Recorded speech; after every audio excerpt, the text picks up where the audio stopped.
Hey guys, very good morning, very good afternoon, very good evening once again. This side JP Chauhan और आपका मौजूद है आपके अपने फेवरेट चैनल एक्सपोनेंशियल फिजिक्स के ऊपर। आज मैं वेक्टर को अंतिम आहुति देने वाला हूं। जिन्होंने वेक्टर का फर्स्ट लेक्चर कल नहीं देखा था, जल्दी से उस लेक्चर को देख के फिर यहाँ पर आए।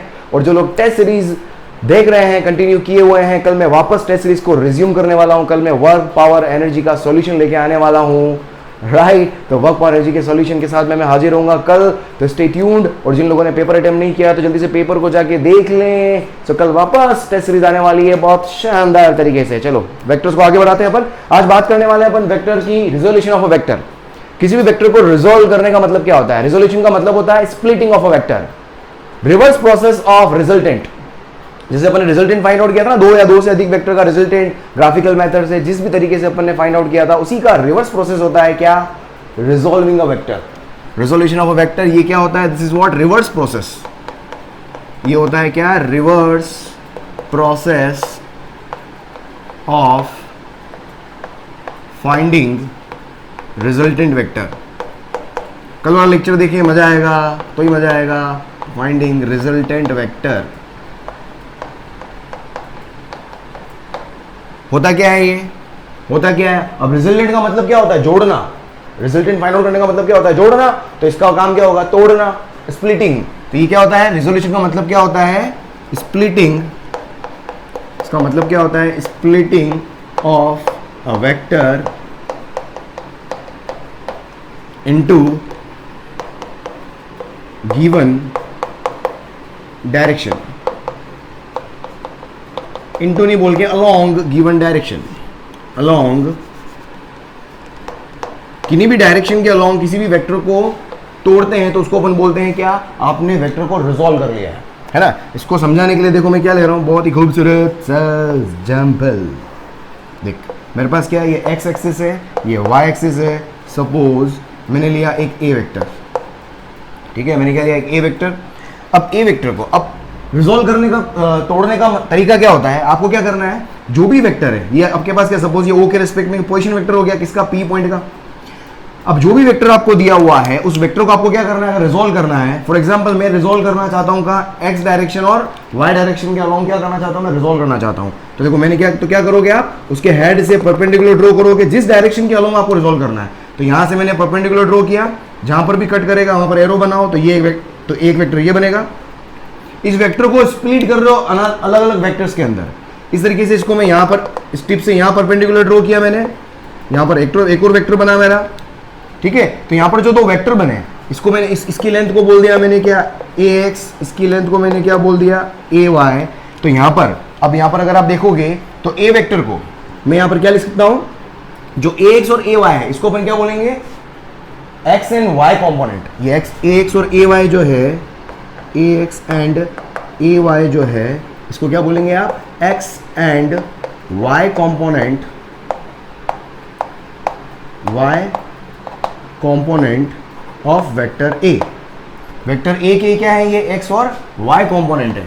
और अगर मैं कंपोनेंट वेक्टर बोलूं तो कैसे लिख लोगे आप? ax वेक्टर और ay वेक्टर लिख लो उसको आप।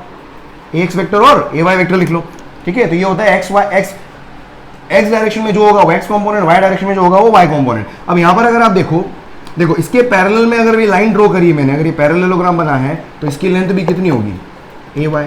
इसके पैरेलल ये लाइन है तो इसकी लेंथ भी कितनी होगी? ax।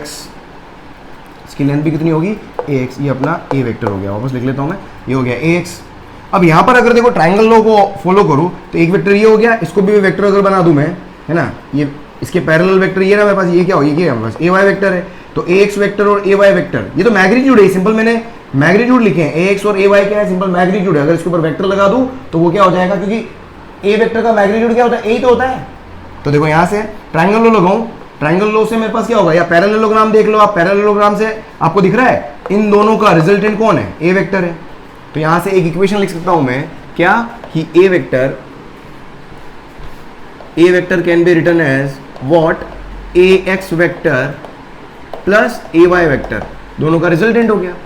और इसी को मैंने दो पार्ट में स्प्लिट किया है ना, देखो उल्टा हो गया। इन दोनों को जोड़ू तो वापस वेक्टर आ जाए, उस वेक्टर को तोड़ू तो ये दोनों आ जाए, तो रिवर्स प्रोसेस हो गया मेरे पास। और मैं क्या लिख सकता हूं? ax vector. ax वेक्टर किस डायरेक्शन में? किस x डायरेक्शन में? x डायरेक्शन के लिए यूनिट वेक्टर क्या होता है? i cap. एक्स डायरेक्शन में वेक्टर कैसे लिखोगे आप? एक्स डायरेक्शन में magnitude multiplied by unit vector in x direction, और यूनिट वेक्टर एक्स डायरेक्शन में क्या होता है? आई कैप होता है।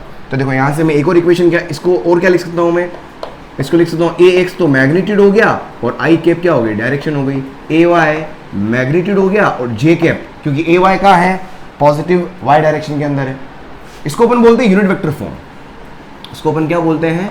Unit vector form. ये क्या है? यूनिट वेक्टर फॉर्म है। ठीक है, देखो और मैं क्या कर सकता हूं, अगर मेरे को यहां से ये एंगल पता चल जाए थीटा, अगर ये एंगल पता चल जाए थीटा, तो मैंने आपको बताया था अगर कोई वेक्टर दिया हुआ हो जहां से एंगल बनता है उसको अपन क्या लिखते हैं? ए cos थीटा, है ना। जहां से एंगल बनता है वो क्या होता है? ए cos थीटा, और परपेंडिकुलर वाला क्या होता है? ए sin थीटा। कल वाले लेक्चर के अंदर अपन ने देखा था। ठीक है, तो ए एक्स, तो यहां से देखो मैं क्या लिख सकता हूं? A vector can also be written as A x. A x को क्या लिख सकता हूं मैं? A cos theta multiplied by i cap, और ए वाई को क्या लिख सकता हूं मैं? A sine theta multiplied by j cap. ये दोनों जो है वो क्या है? यूनिट वेक्टर फॉर्म है। ये दोनों आई और जे की टर्म्स में जो भी आता है उसको अपन क्या बोलते हैं? Unit vector form. उसको क्या बोलते हैं? Unit vector form. यहां से देखो इस ट्रायंगल को देखो, आप इस ट्रायंगल को देखोगे तो देखो हाइपोटेन्यूज का स्क्वायर इक्वल टू, या हाइपोटेन्यूज को लिख सकता हूं मैं अंडर रूट ए एक्स स्क्वायर प्लस ए वाई स्क्वायर। मतलब अगर मैं ए लिखूं, ए मतलब हाइपोटेन्यूज की लेंथ, हाइपोटेन्यूज की लेंथ मतलब ए वेक्टर का मैग्नीट्यूड, तो ये हो गया ए इक्वल टू क्या लिख सकते हैं अपन? ए एक्स स्क्वायर प्लस ए वाई स्क्वायर। ये चीज क्या आ गई? This is what? Magnitude of vector ए। ये किसका है? ए वेक्टर का मैग्नीट्यूड है। मतलब ये ए वेक्टर का मैग्नीट्यूड कैसे निकालोगे आप? या इसको सिंपल अगर आप लिखो, हमेशा आई कैप के साथ में जो भी मल्टीप्लाई में है उसका स्क्वायर प्लस जे कैप के साथ में जो भी मल्टीप्लाई में है उसका स्क्वायर, है ना। तो इसको अगर मैं फॉर्मूला बना दूं, अगर मैं यहां पर अपन फॉर्मूला बना दें तो क्या हो जाएगा? मल्टीप्लायर ऑफ आई कैप का square plus multiplier of J cap का स्क्वायर। जब भी करोगे तो मेरे पास क्या आ जाएगा? मैग्नीट्यूड आ जाएगा। ठीक है, इक्वेशंस ध्यान रखें अभी। एक इक्वेशन ये हो गई, एक इक्वेशन ये हो गई नंबर 2, एक हो गई बस नंबर 3, एक मैग्नीट्यूड आ गया नंबर 4, और एक और इक्वेशन आ जाएगी डायरेक्शन। इस वेक्टर की डायरेक्शन अगर मैं लिखना चाहूँ तो हमेशा डायरेक्शन लिखना है, मतलब क्या लिखना होगा? tan theta. तो यहाँ से tan थीटा लिखो, क्या आएगा? Perpendicular A Y upon A X. तो tan थीटा इक्वल्स टू क्या हो जाएगा? A Y upon A X. देखो ए वाई क्या है? ए वाई क्या है? मल्टीप्लायर ऑफ जे कैप, और ए एक्स क्या है? Multiplier of I cap. ये इक्वेशन नंबर मेरे पास क्या हो गई? 5। कोई भी वेक्टर दिया हुआ ये 5 इक्वेशन आपको लिखना आनी चाहिए, है ना। इनफैक्ट आपको मतलब कुल मिलाकर ये दिया, अगर यूनिट वेक्टर फॉर्म दी हुई है तो वहां से मैग्नीट्यूड लिखना आना चाहिए, इस तरीके से लिखोगे, वहां से डायरेक्शन लिखना आना चाहिए, इस तरीके से लिखेंगे आप। तो ये 5 इक्वेशन होती है मेरे पास। क्लियर? चलो देखिए यहाँ पर कुछ क्वेश्चन ट्राई करते हैं। क्वेश्चन लिखो आप, रिजॉल्व ए वेक्टर इनटू इट्स कंपोनेंट्स। अलग अलग मेरे को दिए हुए हैं यहाँ पर कंपोनेंट। अपन मेरे को क्या दिया हुआ है? ये यहाँ से थीटा एंगल, ये एक्स एक्सिस है ना, और ये वाई एक्सिस है। कंपोनेंट में रिजॉल्व करना है आपको। और देखो यहाँ पर और क्या है?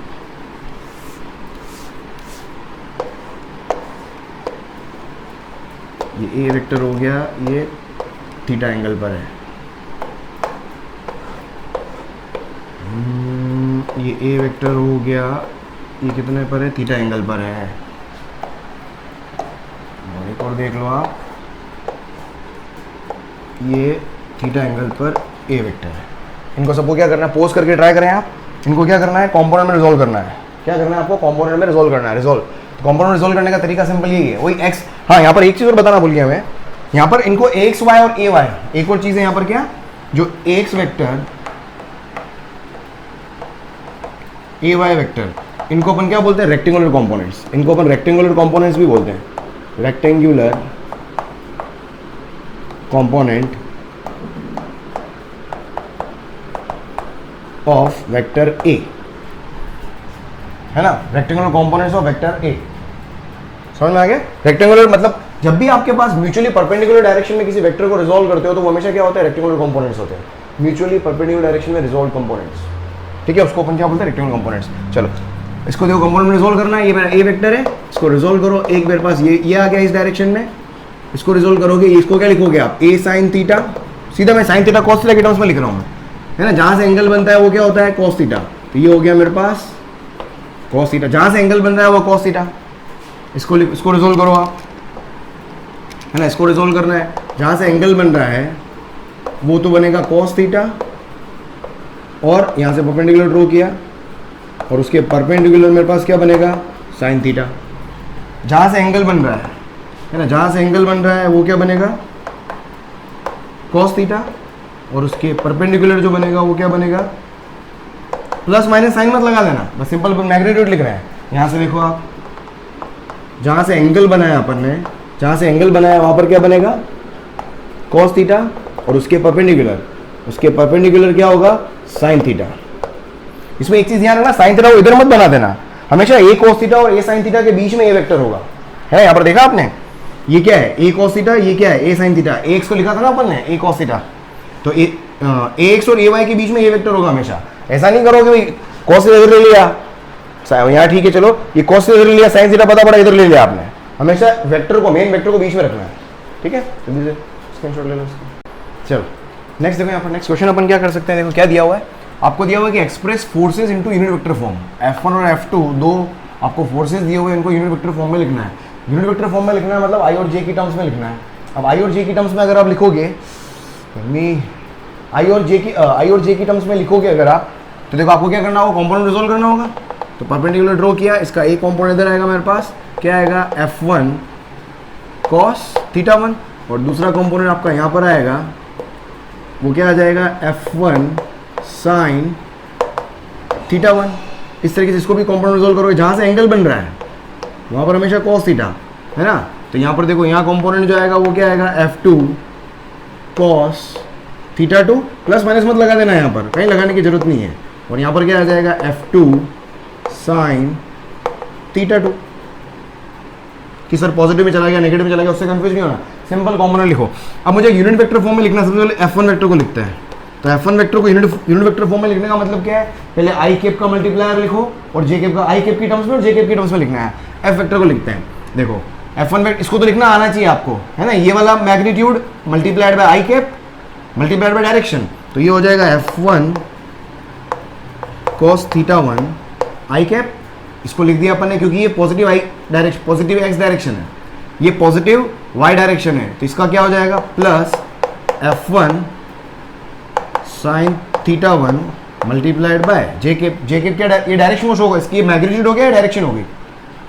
इसके बाद F2 वेक्टर दिखो आप, F2 वेक्टर लिखो आप। F2 वेक्टर में देखो x, ये क्या हो गया, x component, this is what, अगर इसको आपको आइडेंटिफाई करना हो तो ये क्या हो गया, इसका x कंपोनेंट, और ये क्या हो जाएगा आपका y कंपोनेंट, ठीक है। आई कैप के साथ में जो भी होता है वो x कंपोनेंट होता है। चलो नेक्स्ट देखें आप, F2 वेक्टर मेरे पास क्या आएगा, देखो यहाँ पर, इसको क्या लिखोगे आप, अब ये माइनस x डायरेक्शन में, माइनस x डायरेक्शन को आप कैसे लिखोगे, देखो मैग्नीट्यूड तो लिख दिया मैंने, कितना, मैग्नीट्यूड कभी भी नेगेटिव नहीं होता है, तो F2 cos थीटा 2, और डायरेक्शन जो लिखोगे वो लिखोगे आप माइनस आई कैप। ये समझ में आ गया होगा कि नेगेटिव x में जा रहा है और ये नेगेटिव y में जा रहा है, तो इसको कैसे लिखोगे आप, F2 sine theta 2 and multiplied bye minus J cap. और फाइनली इसको अगर आप लिखोगे तो एक्चुअली डायरेक्ट अपने को ऐसे लिखना होता है, ये ऐसे F2 cos theta 2 i cap minus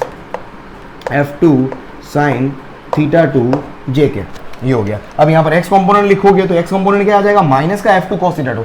negative sign हमेशा क्या रिप्रेजेंट करेगा, डायरेक्शन को, है ना। तो ये हो गया मेरे पास x कंपोनेंट, और ये हो गया मेरे पास क्या हो गया, y कंपोनेंट जे कैप के मल्टीप्लाई में। तो इस तरीके से आप क्या कर सकते हो, यूनिट वेक्टर फॉर्म में लिख सकते हो। अगला क्वेश्चन देखिए क्या दिया हुआ है, F1 वेक्टर दिया हुआ है 3 न्यूटन टुवर्ड्स ईस्ट, डायग्राम बना लो हमेशा आप, 3 न्यूटन टुवर्ड्स ईस्ट, है ना। F1 वेक्टर दिया हुआ है 3 न्यूटन, भाई ये होगी अपनी ईस्ट डायरेक्शन, ये हो गया F1 वेक्टर, ये ईस्ट डायरेक्शन में, और F2 वेक्टर दिया रखा है आपको नॉर्थ डायरेक्शन में ना, टुवर्ड्स नॉर्थ, ये हो गया आपका F2 वेक्टर। बहुत बढ़िया, चलो दोनों लिखना आ गया अपने को। इसकी लेंथ भले आप छोटी कर दो आप, ये क्योंकि 3 मीटर का है, ये आपको समझ में आ गया होगा।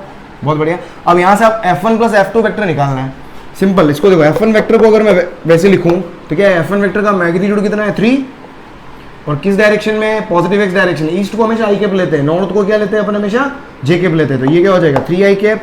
और यहाँ से F2 वेक्टर अगर आप लिखोगे तो F2 वेक्टर का है पॉजिटिव वाई डायरेक्शन में, नॉर्थ मतलब जे डायरेक्शन हो गया, और इसका मैग्नीट्यूड कितना है 4, तो क्या हो जाएगा 4 जे कैप। तो यहाँ से F1 वेक्टर, वेक्टर सम आप लिख सकते हो F1 vector plus F2 vector, ये आ जाएगा आपके पास 3 आई कैप प्लस 4 जे कैप। यहाँ से अगर आपको मैग्नीट्यूड पूछ ले इसका, तो मैग्नीट्यूड लिखने का तरीका मैंने बताया था आपको। मैग्नीट्यूड के जब भी आई जे की टर्म्स में हो तो मैग्नीट्यूड लिखने का तरीका क्या होता है, आई के मल्टीप्लाई में जो भी है उसका स्क्वायर करो, जे के मल्टीप्लाई में जो भी है उसका स्क्वायर करो। ये कितना आ गया 5 न्यूटन तो हो गया मैग्नीट्यूड। और डायरेक्शन के लिए क्या लिखोगे आप, टेन थीटा।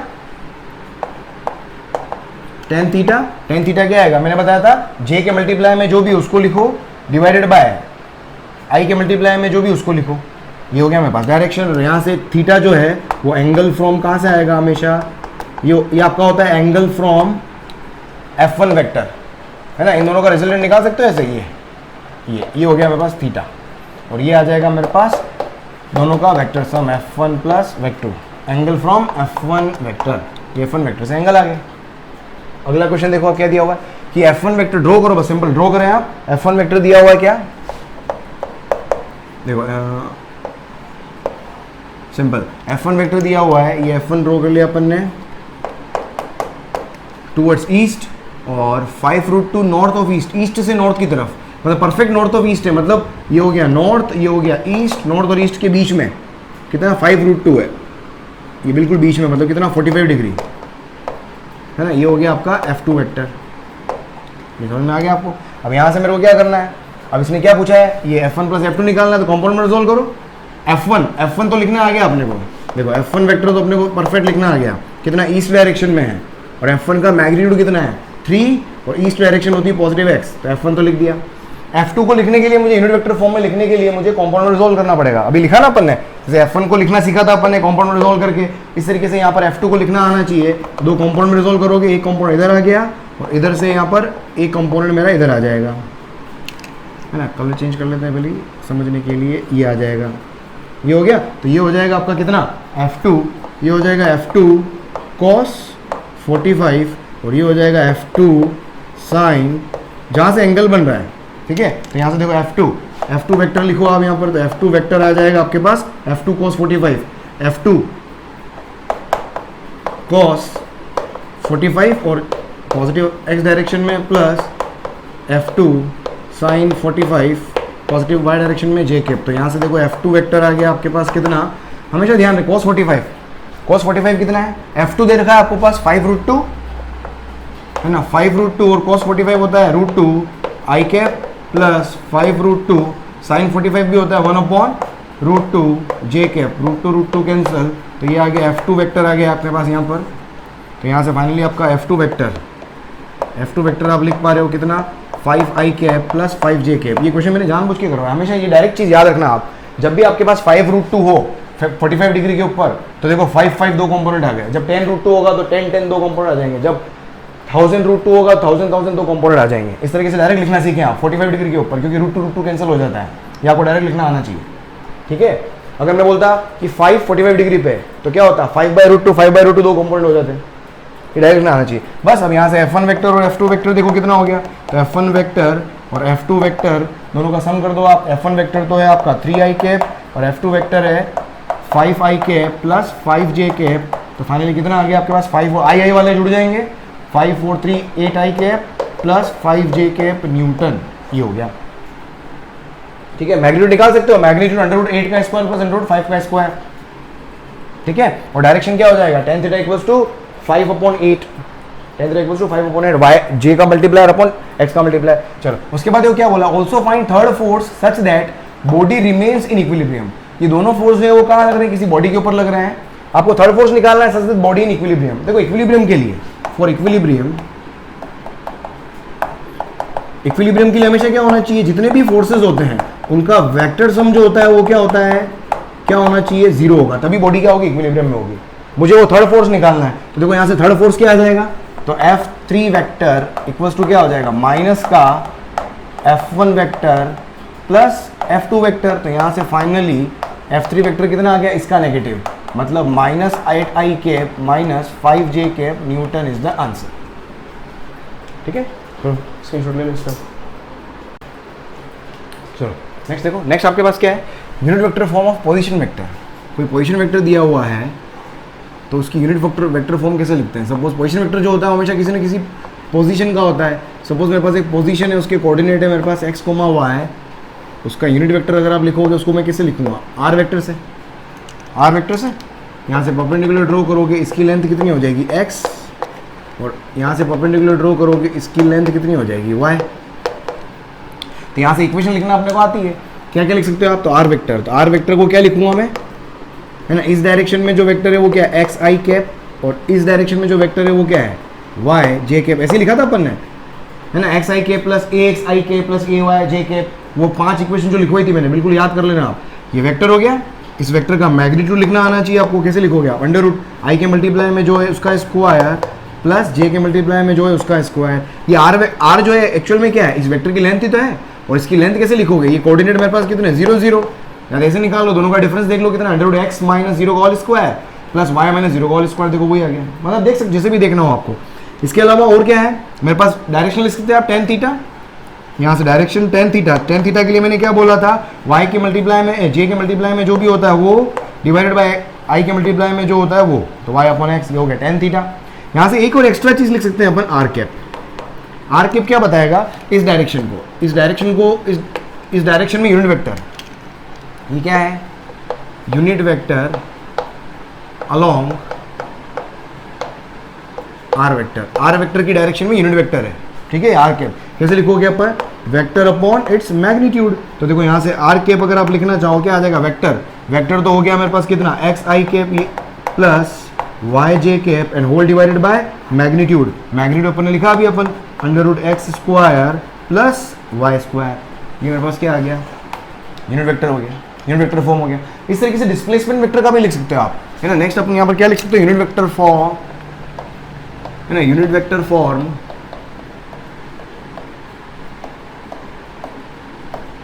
किसका, ऑफ डिस्प्लेसमेंट वेक्टर।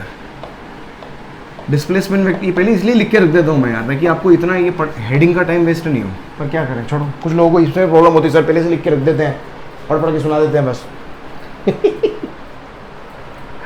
जैसा समझ में आए समझो यार भाई, कम टाइम के अंदर मैक्सिमम ज्ञान प्राप्ति होनी चाहिए आपकी, बस गर्मी मैक्सिमम ज्ञान प्राप्ति होनी चाहिए भाई। बाल कब कटवा पाऊंगा मैं यार, ये नाई की दुकान। हाँ, सारी बार्बर शॉप की वाट लगा दी है भाई, बेचारों को क्या होगा यार। हमारी भी ऑफलाइन कोचिंग बंद हो गई है, हम भी बहुत परेशान हैं। मेरी पूरी ऑफलाइन कोचिंग की वाट लगी हुई है, एक बच्चा नहीं आ रहा है आज की डेट में। उनको मैं ऑनलाइन पढ़ाने की कोशिश भी कर रहा हूँ, बट वहाँ पर अभी क्या हो रहा है, सबके पास नेटवर्क तो है नहीं, जियो है। अब सब जियो चला रहे हैं, जी रहे हैं अपनी दुनिया। तो इस तरह से स्पीड नहीं आ रही है, तो बच्चा कनेक्ट नहीं हो रहा है, उनको ऑनलाइन पढ़ा नहीं पा रहे हैं हम। समझ नहीं आ रहा क्या करें। कोचिंग बंद हो जाएगी भाई वीडियो इस बार, यूट्यूब पे रहना लग रहा है मुझे। सपोर्ट कर दो यार, थोड़ा चैनल को फैला दो यार, थोड़ा हेल्प मिल जाएगी। चलो, unit vector form of displacement vector. देखो डिस्प्लेसमेंट वेक्टर क्या है, हाँ अपन ने डिस्प्लेसमेंट वेक्टर लिखना सीखा था, है ना। दो पोजीशन है मेरे पास, एक पोजीशन ये हो गई, ये इनिशियल पोजीशन हो गई, इसका initial position vector r1 vector बोल रहा हूँ। ये फाइनल पोजीशन हो गई, इसको मैं बोल रहा हूँ r2 वेक्टर। इसके पोजीशन कोऑर्डिनेट में बोल देता हूँ x1 y1, इसके पोजीशन कोऑर्डिनेट बोलता हूँ मैं x2 y2। अब अपने को यहाँ पर वेक्टर लिखना आना चाहिए, तो इस डायरेक्शन में मैंने बताया था इनिशियल पोजीशन से फाइनल पोजीशन की तरफ जो भी वेक्टर होता है उसको अपन क्या बोलते हैं, डिस्प्लेसमेंट वेक्टर। इसको मैं डेल्टा r से लिख रहा हूँ, तो देखो यहाँ से, तो डेल्टा r वेक्टर अगर आप लिखोगे तो कैसे लिखना था, अपने लिखना सीखा था, final position vector minus initial position vector. और फाइनल पोजीशन वेक्टर देखो क्या आएगा, फाइनल पोजीशन वेक्टर क्या है, r2 वेक्टर होगा। अभी अपन ने लिखना सीखा, जो भी कोऑर्डिनेट है उसको x2i y2j कर दो। ऐसे लिखा देखो अपन, xy है ना, तो xi yj, तो ये हो जाएगा x2i plus y2j and minus x1i, है ना। इसके क्या है, x1 और y1 है, y1j। तो देखो यहाँ से मेरे पास फाइनली तो डेल्टा r वेक्टर क्या आ गया, x2 i कैप कॉमन ले लो, तो x2 minus x1 i cap plus y2 minus y1 j cap. तो ये मेरे पास क्या आ गया, पोजीशन वेक्टर। हमेशा पोजीशन वेक्टर लिखने का तरीका क्या है, दोनों एक्स कोऑर्डिनेट का subtraction multiplied by i cap, y coordinate का subtraction multiplied by j cap. ये होता है मेरे पास क्या, position vector, displacement vector sorry. देख क्वेश्चन करें, यहाँ पर एक क्वेश्चन कर देते हैं। क्या करोगे, 1 2 3 4, ए पॉइंट है, इसके कोऑर्डिनेट है 2,2। बी पॉइंट है, बी पॉइंट के कोऑर्डिनेट है -2,2। सी पॉइंट है, उसके कोऑर्डिनेट है -2, -2। डी पॉइंट के कोऑर्डिनेट है +2, -2। आपको क्या फाइंड आउट करना है, R A vector, R B vector, R C vector, R D vector, R A cap, R B cap, R C cap और आर डी कैप, ये सब निकालना है। ठीक है, लिखे अपन, देखो पोज करके ट्राई करना, पोज करके ट्राई करना। देख R A vector, R A vector क्या होगा, मतलब ये लिखा था ना अपन 2i cap plus 2j cap, ये आर ए वेक्टर हो गया। आर ए वेक्टर से अपन यहाँ पर क्या लिख सकते हैं, आर ए कैप अगर लिखना हो तो आर ए कैप क्या होता है, वेक्टर, ये रहा वेक्टर अपॉन मैग्नीट्यूड। तो वेक्टर तो आ गया 2i cap plus 2j cap and divided by इन दोनों का मैग्नीट्यूड का स्क्वायर। दोनों का मैग्नीट्यूड कितना होगा, ये 2 कितना होगा, √2 का स्क्वायर प्लस 2 का स्क्वायर कितना हो गया, 4 + 4। अरे 2√2 होगा, समझ में आ जाए मैग्नीट्यूड, यहाँ देख ले यार कितना हो गया, 2 का स्क्वायर प्लस 2 का स्क्वायर, ये हो जाएगा R A vector, R A cap sorry. यहाँ से वापस लिखो आप, फिर है आर बी, आर बी क्या होगा, ये आर बी क्या आ जाएगा, -2i cap plus 2j cap, ये आर बी हो गया। हमें जो साइन है वो यू का यूज़ कर लो, या वैसे भी अगर यहाँ से इसको नहीं समझ में आया तो ये देखो कंपोनेंट में देखो, 2 कंपोनेंट आ गए, एक नेगेटिव एक्स में आएगा और एक पॉजिटिव वाई में आएगा, नेगेटिव एक्स और पॉजिटिव में वाई। और यहाँ से आर बी कैप कितना आ जाएगा, ये आ जाएगा vector -2i cap plus 2j cap upon, इसको सोल्व करो, ये 2√2 आएगा, या लिख लो यार, -2 का स्क्वायर प्लस 2 का स्क्वायर, सेम ही आना है, समझ जाओ शायद। आर सी वेक्टर ये हो रहा है -2i कैप -2j कैप, है ना। आर सी कैप कितना हो जाएगा, -2i cap -2j cap upon √-2 का स्क्वायर प्लस -2 का स्क्वायर। उसके बाद देखो are D cap, are D vector क्या हो गया, देख लो 2 तो पॉजिटिव में है और -2j कैप नेगेटिव में आ गया। तो यहाँ से देखो मेरे पास आर डी कैप क्या आ जाएगा, 2i cap -2j cap whole divided by 2 का स्क्वायर प्लस -2 का स्क्वायर होल 100 का स्क्वायर। ठीक है, चलो हाँ नेक्स्ट देखो, पोजीशन वेक्टर को अगर 3D में भी अपन देख सकते हैं। अभी तक अपन क्या 2D देख रहे थे कि आई कैप जे कैप की बात कर रहे थे, अगर के कैप भी आ जाए। के कैप कब आएगा, जब 3 डायमेंशनल पॉइंट होगा, जब 3 डायमेंशनल पोजीशन कोऑर्डिनेट्स होंगे। तो फॉर एग्जांपल यहाँ पर अगर आप देख पा रहे हो, ये मेरे पास एक पी पॉइंट है जिसके कोऑर्डिनेट है x, y, z। ठीक है, इस पोजीशन का विद रिस्पेक्ट टू ओरिजिन जो पोजीशन वेक्टर है वो क्या है, आर वेक्टर। तो आर वेक्टर सिंपल लिखने का तरीका क्या होगा, है ना, x डायरेक्शन में x है तो xi कैप, y डायरेक्शन में लेंथ y है तो yj कैप। बस यहाँ पर एडिशनल टर्म क्या आ जाएगी, z k कैप, ये एक्स्ट्रा टर्म आ गई मेरे पास। तो ये हो गया सिंपल लिखने का तरीका, सिंपल, ये एडिशनल टर्म नहीं आ जाएगी। बस यहाँ पर एक एंगल का लफड़ा पड़ता है। अब एंगल के लिए अपन यहाँ पर क्या काम में लेते हैं, अल्फा बीटा और गामा 3 एंगल। जैसे अपन ने वहाँ पर tan थीटा लिखा था, वैसे यहाँ पर tan थीटा की टर्म्स में नहीं देख के अपन cos थीटा की टर्म्स में देखते हैं। कैसे, ये आर वेक्टर है, मुझे आर वेक्टर का एंगल निकालना है। यहाँ पर मैंने अल्फा बीटा और गामा 3 एंगल लिए हैं। अल्फा जो है वो एक्स एक्सिस से है आर वेक्टर का, बीटा जो है वो क्या है, वाई एक्सिस से है आर वेक्टर का, है ना। आर वेक्टर का है, अगर मैं इस रूम को देखता हूँ तो रूम का नीचे वाला कॉर्नर क्या होगा, 0 0 0, ये एक्स एक्सिस हो गया, ये वाई एक्सिस हो गया और ये जेड एक्सिस हो गया। तो यहां से वहां जाओगे आप तो वो आपका x, y, z होगा। इधर x, ऊपर हाइट y और इधर आगे चला गया हूं मैं, ये रहा पॉइंट क्या हो गया, z हो गया। तो वो पॉइंट है आपके पास ये, तो उसका पोजीशन वेक्टर अपने लिखा है। अब देखो यहां पर अगर मैं इस r वेक्टर का x डायरेक्शन में कंपोनेंट लिखूं तो वो क्या आएगा, r cos थीटा, क्या आ गया, आर कॉस अल्फा। इस तरीके से आर का वाई डायरेक्शन में अगर मैं कंपोनेंट लिखूं, ये आर एक्स कहाँ हो गया, आर एक्स अगर आप देखो तो यहां से परपेंडिकुलर ड्रॉ हुआ है, ये यहां तक आर एक्स है, और यहां से परपेंडिकुलर ड्रॉ करो तो यहां तक ये आर वाई है, और यहां से परपेंडिकुलर ड्रॉ करो यहां पर ये, मतलब ये कैसे भी, तो ये मेरे यहाँ तक क्या है, आर जेड है, ठीक है। तो देखो यहाँ से आर एक्स लिख लिया, आर वाई को लिखो, आर वाई मतलब आर का कंपोनेंट वाई की डायरेक्शन में, वाई से एंगल कितना बना हुआ है, बीटा बना हुआ है, तो सीधा इसको क्या लिख सकता हूँ मैं, आर, जहाँ से एंगल बनता है वो कोस की फॉर्म में आता है, बस एंगल चेंज हो गया। इसको मैं आर साइन अल्फा भी लिख सकता था, लेकिन अपने को अल्फा बीटा और गामा तीनों एंगल एक्सिस से पता है, तो सीधा कोस की फॉर्म में लिखते हैं अपन यहाँ पर। तो और आर जेड देखो आप, आर जेड क्या हो गया यहाँ पर, आर, इस तरीके से आर जेड क्या आ जाएगा, R cos gamma, gamma angle का है जेड एक्सिस से। ये जो कॉस अल्फा, कॉस बीटा और कॉस गामा है, इसको अपन बोलते हैं डायरेक्शन कोसाइंस। यहाँ पर अगर आप देखोगे जो कॉस अल्फा है, cos beta and cos gamma, ये तीनों है, ये कौन है, these are what, direction cosines. अपन डायरेक्शन जनरली किसकी टर्म में लिखते हैं, अपन tan थीटा के फॉर्म में लिखते हैं, यहाँ पर कोस की टर्म में लिखा है, इसलिए डायरेक्शन कोसाइंस किसके, आर वेक्टर के, इनको अपन कहते हैं। यहाँ से एक इंपॉर्टेंट रिलेशन आता है, एग्जाम के अंदर कई बार पूछा गया है कि कोस स्क्वायर अल्फा, ये मैथमेटिकल टर्म है, याद कर लेना, कोस स्क्वायर बीटा, इसका डेरिवेशन भी होता है, पर सीधा याद रख लो गामा, तीनों के स्क्वायर का सम जो होता है हमेशा क्या आता है, 1 आता है, cos square alpha, cos square beta plus cos square gamma, ठीक है। इस तरीके से डिस्प्लेसमेंट वेक्टर की बात करें अपन, डिस्प्लेसमेंट वेक्टर मेरे पास क्या है, इनिशियल पोजीशन दी हुई है आपको x1 y1 z1, और फाइनल पोजीशन कोऑर्डिनेट है आपके पास x2 y2 z2, ठीक है। ये पोजीशन वेक्टर हो गया इसका r1 वेक्टर ओरिजिन के रिस्पेक्ट में, ठीक है, और इसका पोजीशन कोऑर्डिनेट हो गया मेरे पास r2 वेक्टर। तो यहाँ से मेरे पास क्या आएगा, तो यहाँ से डिस्प्लेसमेंट वेक्टर आ जाएगा मेरे पास क्या, डेल्टा आर।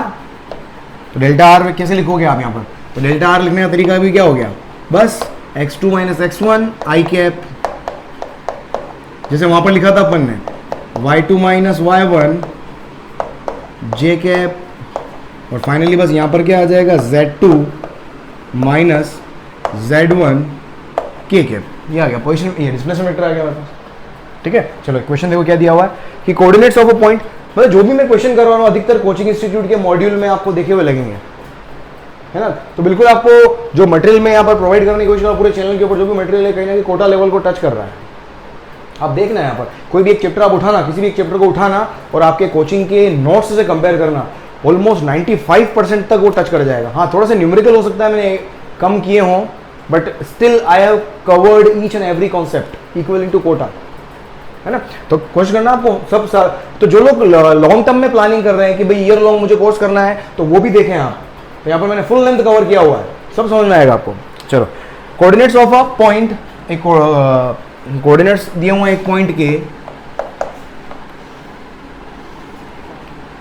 क्या है, 1,1, एक पॉइंट है उसके कोऑर्डिनेट है भाई, मतलब ये पोजीशन वेक्टर हो गया मेरे पास, आर वेक्टर। क्या निकालना, फाइंड पोजीशन वेक्टर, सबसे पहला निकालना पोजीशन वेक्टर, निकाल लेते हैं position vector R vector. R vector निकालने का तरीका अपने को आता है, X I cap plus Y J cap, तो 1 I cap plus 1 J cap, क्या हो जाएगा ये I cap plus J cap, ये हो गया पोजीशन वेक्टर। उसके बाद क्या बोला, angle of position vector from X axis, X axis से एंगल मतलब थीटा, मुझे वो अपन कैसे निकालते हैं, मुझे tan थीटा निकालते हैं, tan थीटा क्या आएगा, j का मल्टीप्लायर अपॉन i का मल्टीप्लायर, 1/1 तो यहाँ से थीटा इक्वल्स टू कितना आ जाएगा, 45 डिग्री, ये हो गया एंगल।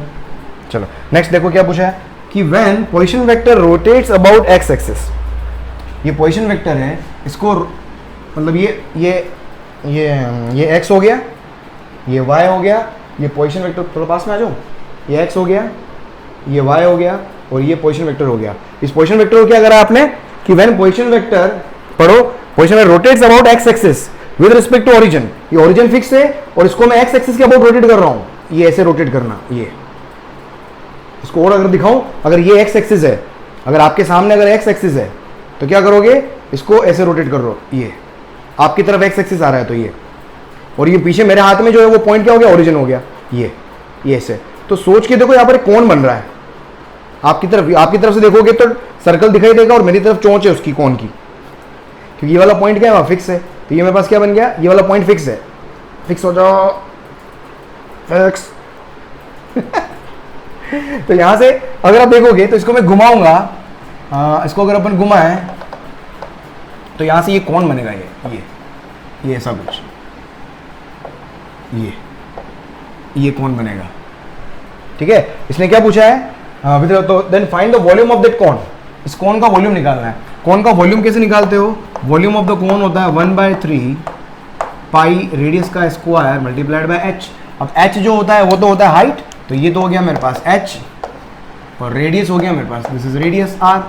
ये बिल्कुल मिड सेंटर है ना, ये थोड़ा जगह कम पड़ गई इसलिए मैं नहीं बनाया, बाकी सेंटर है, ये सेंटर ओ है, ये हो गया मेरे पास रेडियस। तो रेडियस कितना हो गया 1, और हाइट भी कितना है 1, क्योंकि ये भी 1 है ना, पोजीशन कोऑर्डिनेट दिए हुए हैं, और ये हाइट भी कितनी है 1 है। तो यहाँ से वॉल्यूम देखो कितना आ जाएगा, तो फाइनली वॉल्यूम आएगा मेरे पास, तो volume will come out to be what 1/3 pi, R कितना है 1 का स्क्वायर, और एच कितना है 1, तो ये आ जाएगा वॉल्यूम आ जाएगा मेरे पास पाई/3, अगर मीटर के अंदर आपको कोऑर्डिनेट्स दिए हुए हों, मीटर क्यूब क्या आ जाएगा, ये आंसर हो जाएगा, नोट कर लो।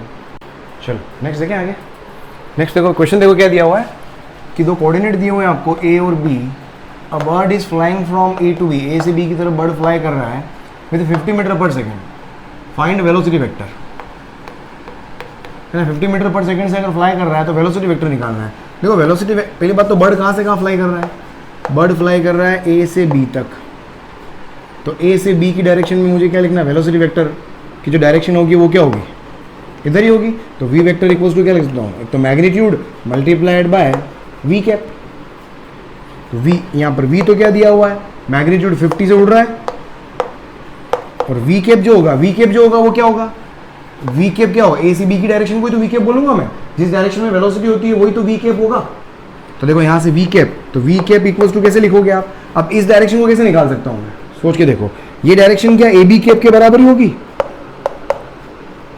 डायरेक्शन क्या होगा ए बी कैप के बराबर ही होगी, और ए बी कैप को कैसे लिखूंगा मैं, A B vector upon A B vector का मैग्नीट्यूड।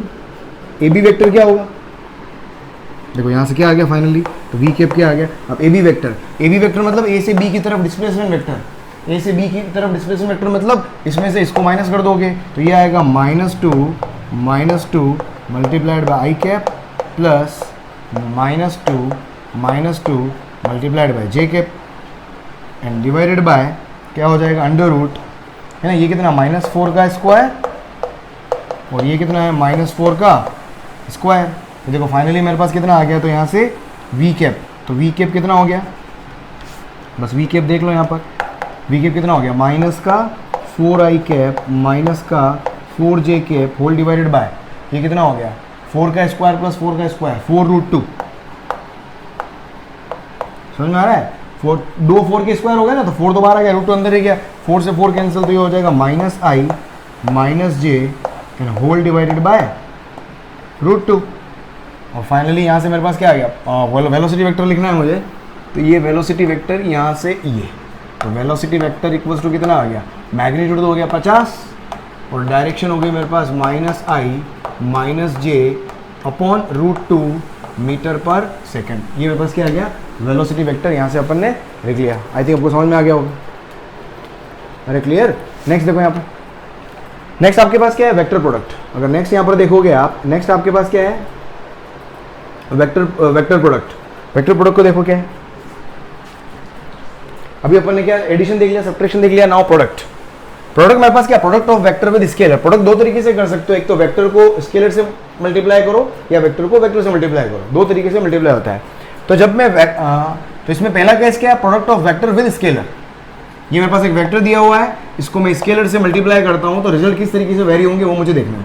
तो ये वेक्टर हो गया, ये स्केलर हो गया। स्केलर का मतलब कोई भी मैग्नीट्यूड और मतलब कोई भी एक वैल्यू, मतलब कोई भी एक वैल्यू, और ये जो एनी नेगेटिव और पॉजिटिव नंबर है ना, यहाँ पर भाई किसी नंबर से multi, product of vector with इसको यहाँ लिख लो with number, with a number, ऐसे कर लेते हैं अपन ताकि थोड़ा कंफ्यूजन नहीं हो, क्योंकि स्केलर में आप क्या बोलोगे हमेशा, ये कोई भी एक नंबर हो गया, थोड़ा और क्लियर हो जाएगा, है ना, एनी नेगेटिव और पॉजिटिव नंबर, ठीक है। तो वेक्टर का किसी नंबर से मल्टीप्लिकेशन होता है या वेक्टर का वेक्टर से मल्टीप्लिकेशन होता है।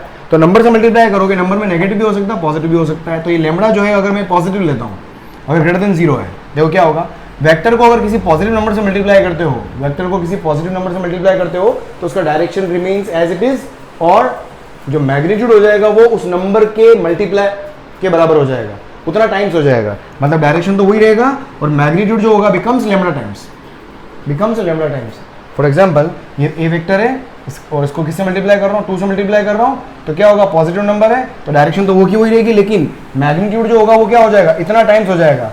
मतलब ए वेक्टर का मैग्नीट्यूड कितना था, इतना था, अब मैग्नीट्यूड कितना हो जाएगा, 2 से मल्टीप्लाई हो जाएगा, मतलब डबल हो जाएगा, 2 टाइम्स। तो यहाँ से देखोगे तो जैसे मल्टीप्लाई करोगे तो नया वेक्टर जो मेरे को मिलेगा वो कितना मिलेगा मुझे, 2 टाइम्स, इसका 2 टाइम्स, और ये कितना, और ये नया वेक्टर को क्या बोल रहा हूँ मैं, वाई वेक्टर बोल रहा हूँ, और ये कितना हो जाएगा 2a वेक्टर, इसको लिख सकते हैं आप।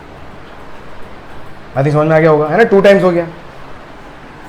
इधर देखो, अगर मैं नेगेटिव नंबर से मल्टीप्लाई करता हूँ तो नेगेटिव में जस्ट मैग्नीट्यूड तो उसी तरीके से होगा, मैग्नीट्यूड हमेशा नंबर का टाइम्स होगा और direction will depend upon the positive और नेगेटिव साइन। अगर पॉजिटिव है तो सेम डायरेक्शन, नेगेटिव है तो अपोजिट डायरेक्शन।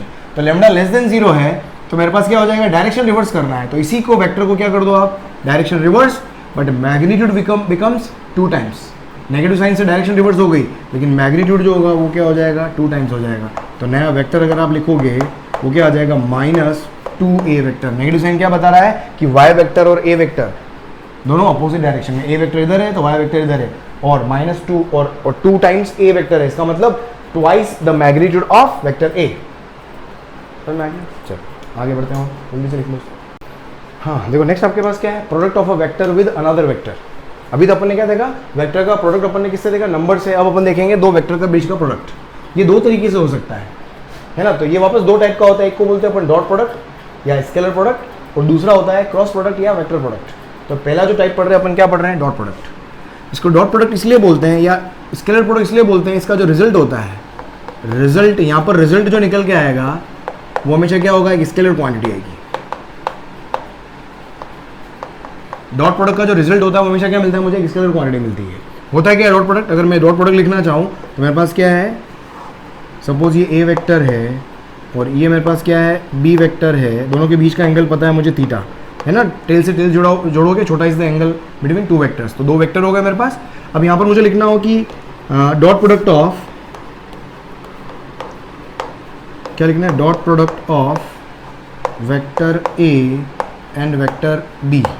कैसे लिखोगे आप, ये क्या होता है, इस बी वेक्टर को अगर यहाँ से परपेंडिकुलर ड्रॉ करूँ तो एक कंपोनेंट आएगा मेरा, एक कंपोनेंट आएगा, क्या आएगा, बी कॉस थीटा, ये अपन ने लिखना सीखा है। और ये बी कॉस थीटा जो कंपोनेंट है वो कहाँ है, ए वेक्टर की डायरेक्शन में, ए वेक्टर की डायरेक्शन में। तो dot product of vector A and vector B कैसे लिखते हैं आप, ए की डॉट लगा के कनेक्ट करते हो आप, इसलिए इसको डॉट प्रोडक्ट बोल रहे हैं अपन। A dot B equals to A multiplied by B cos theta,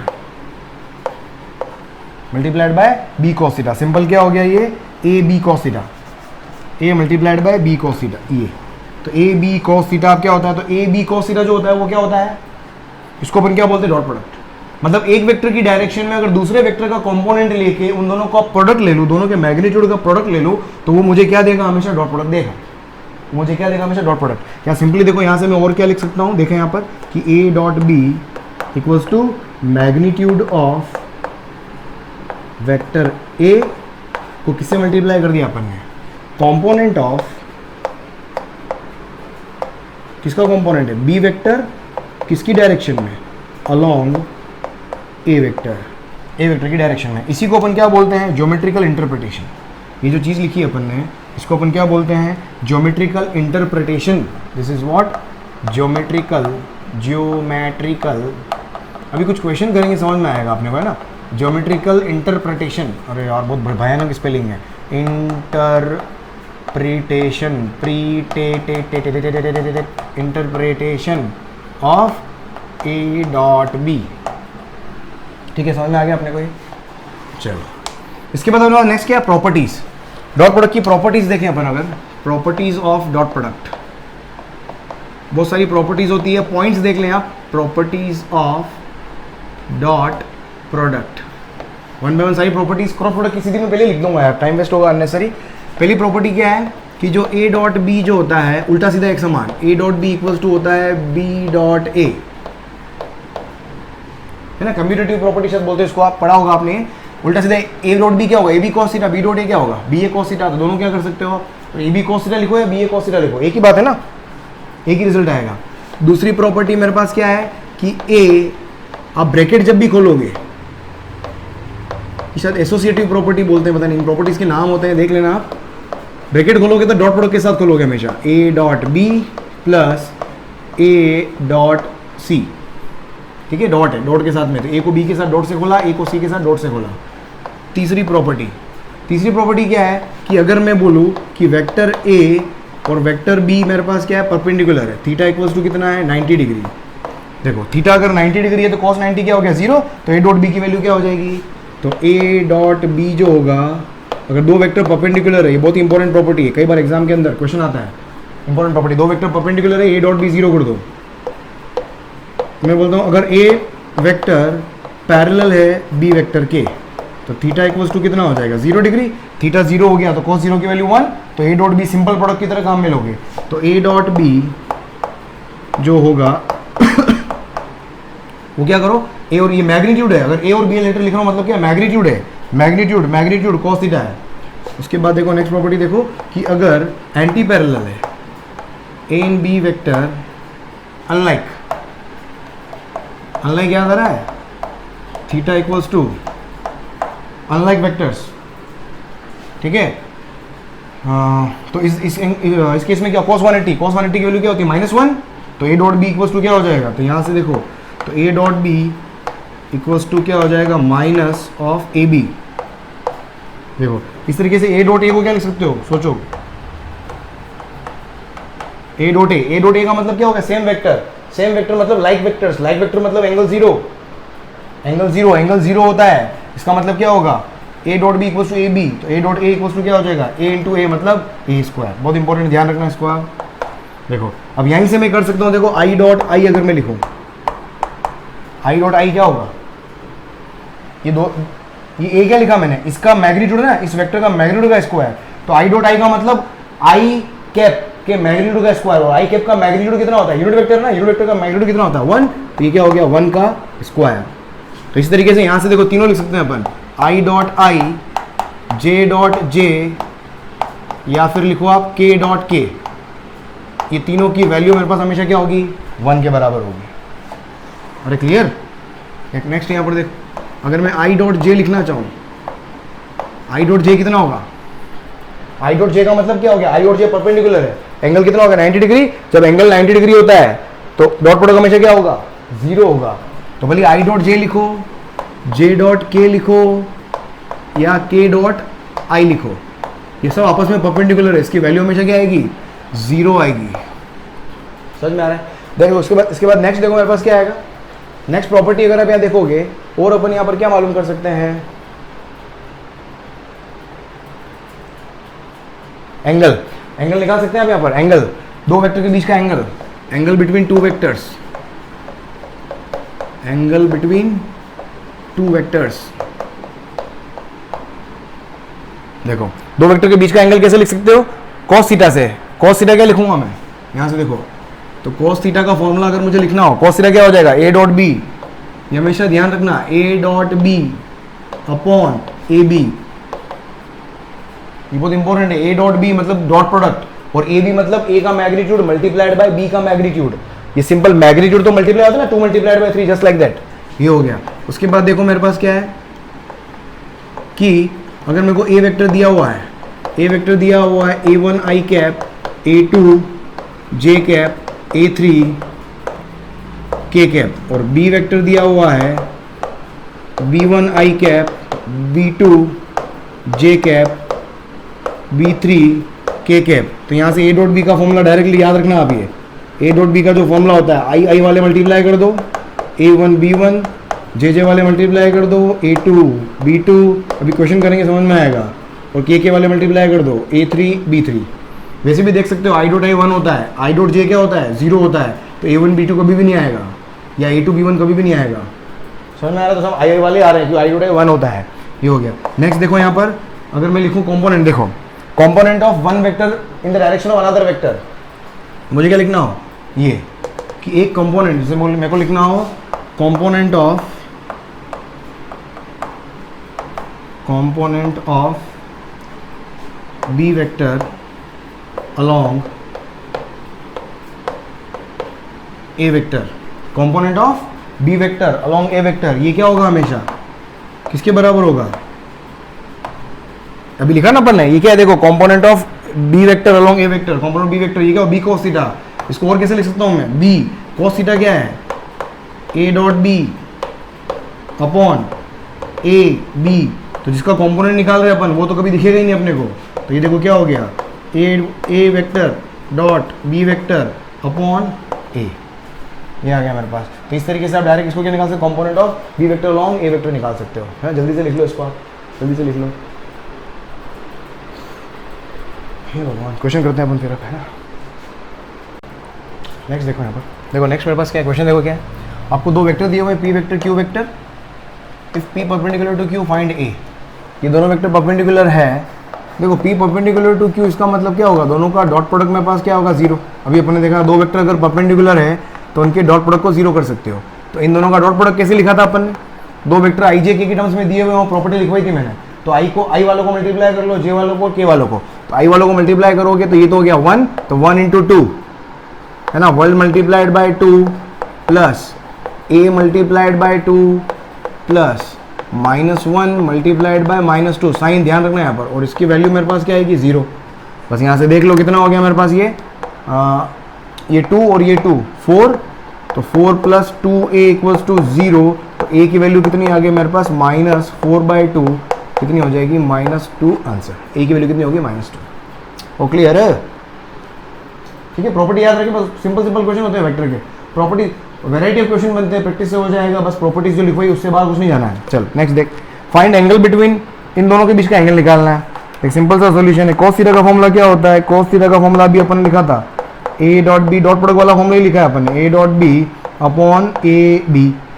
अब यहाँ से मेरे पास a डॉट b, देखो तो cos थीटा फाइनली अगर आप लिखोगे, सबसे पहले a डॉट b, मतलब इन दोनों को मल्टीप्लाई करना है, इन दोनों को मल्टीप्लाई करना है। देख प्रोडक्ट में मेरे पास क्या 1 1 1 और -2, तो देख क्या होगा? a डॉट b क्या होगा? i वाले को i से मल्टीप्लाई करो, मतलब 1 मल्टीप्लाइड बाय 1 प्लस j का j के साथ मल्टीप्लाई, j में इधर 1 है और उधर कितना है? -2 है।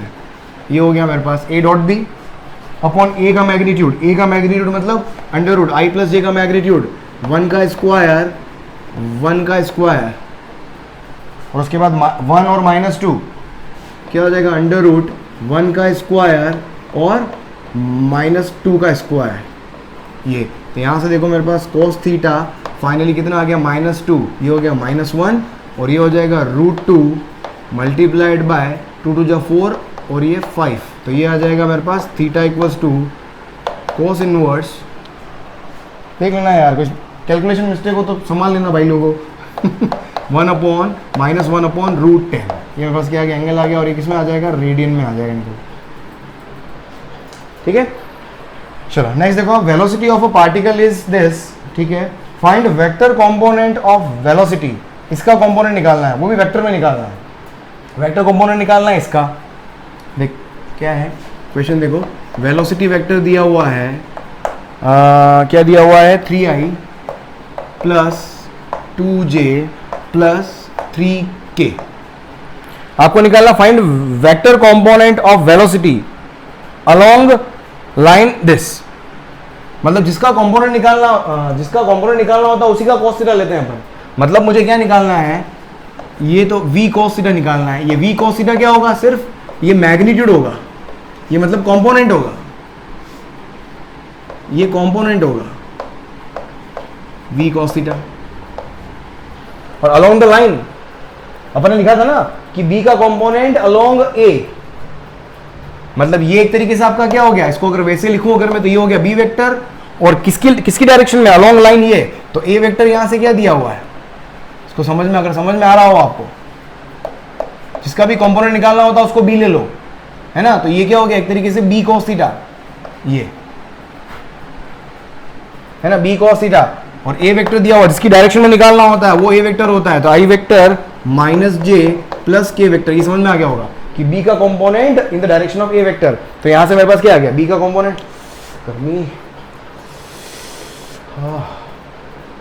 b का कंपोनेंट निकालना है मेरे को, अब एक ही डायरेक्शन में। अब मुझे निकालना क्या है, देखो अब ये अब मुझे वेलोसिटी कंपोनेंट निकालना है। तो वेलोसिटी क्या है, वेक्टर क्वांटिटी है ना। तो देख सबसे पहले मैं बी कॉस थीटा लिखता हूँ। बी कॉस थीटा के लिए मुझे क्या चाहिए, बी चाहिए। तो बी मतलब इसका मैग्नीट्यूड, बी मतलब इसका मैग्नीट्यूड मतलब 3 स्क्वायर प्लस 2 का स्क्वायर प्लस 3 का स्क्वायर इक्वल्स टू कितना हो गया। यहाँ अपन ने लिखा था बी को, इसका अगर आप लिखना भी सीखा था, अगर आपको ध्यान हो, क्या था, बी कॉस थीटा था। बी कॉस थीटा को क्या लिखा था अपन ने, अगर आपको ध्यान हो, अगर सीधा ऐसे भी देखो अगर आप, तो बी कॉस थीटा को अपन ने क्या लिखा था, A dot B upon A. Cos theta था ना, A dot B upon A B, B से बी कैंसिल हो गया था, तो simple A dot B upon A निकालना है। तो ए डॉट बी मतलब इन दोनों का डॉट प्रोडक्ट, मतलब इसका 1 ये -1 और ये दिख रहा है।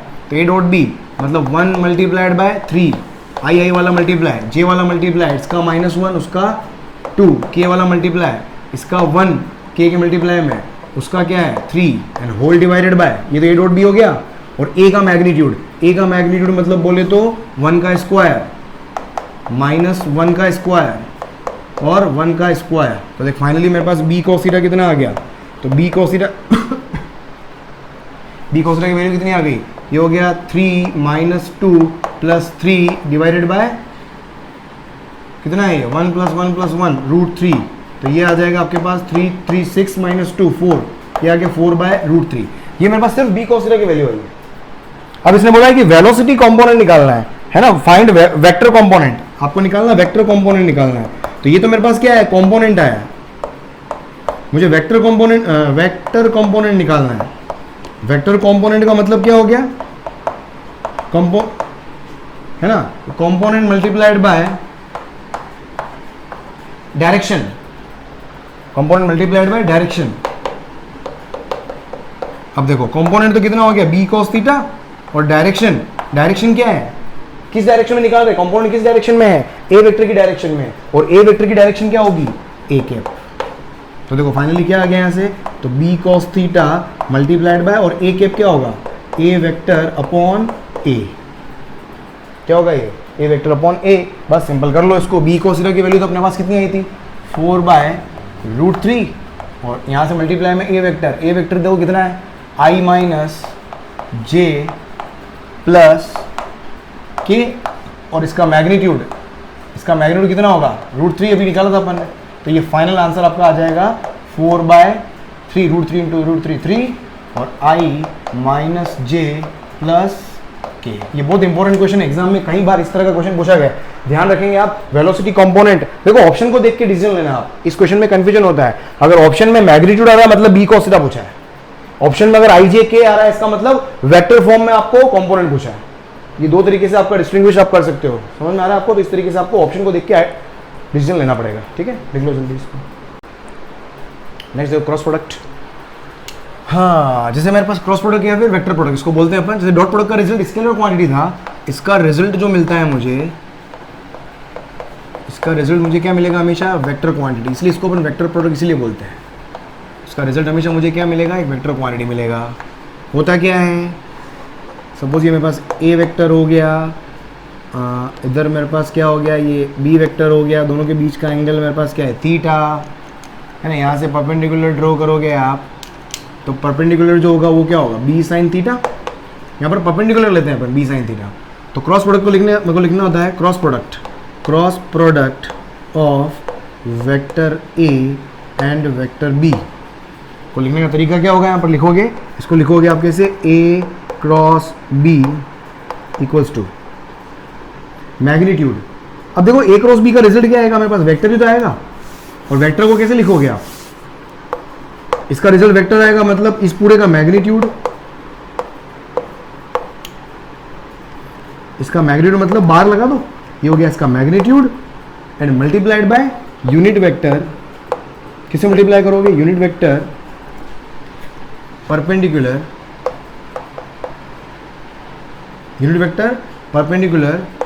टू द प्लेन containing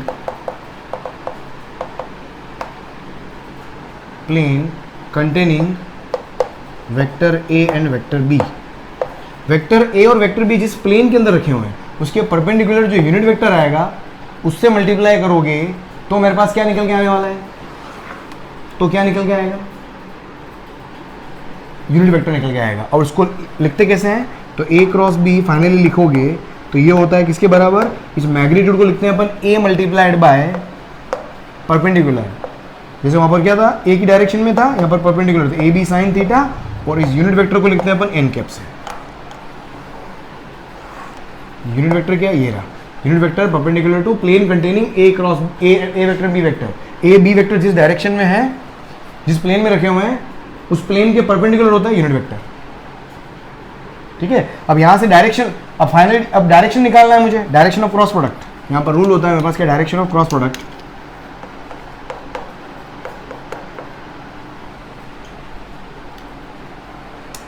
या तो यहीं से देख लेते हैं, चल।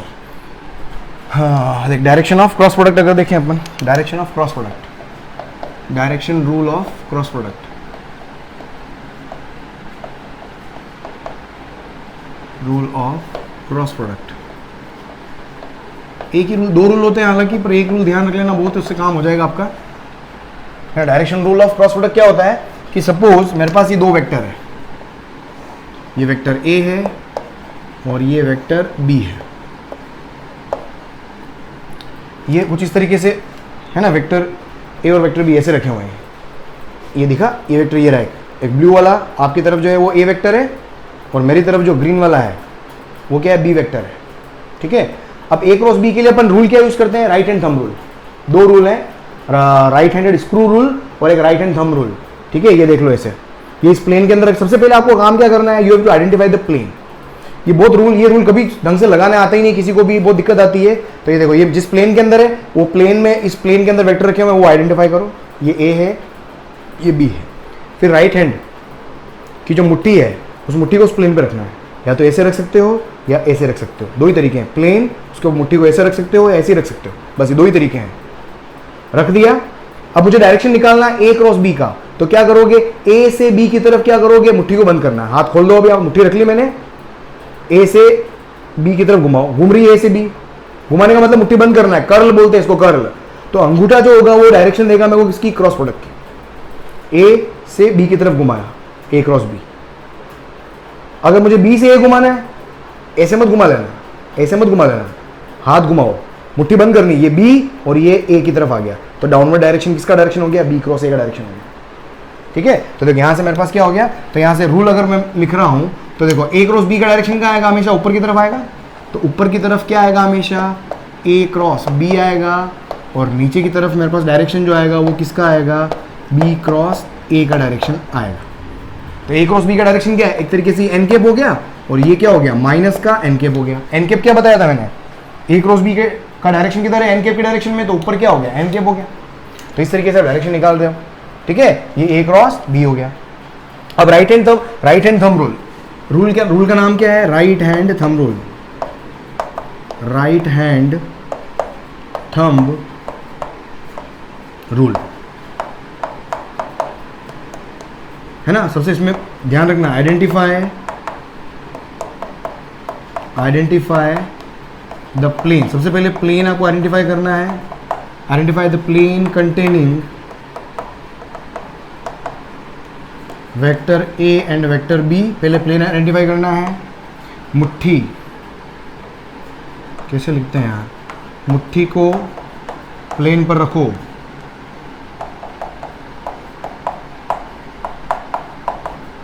और फिर मुट्ठी बंद करो a से b की तरफ।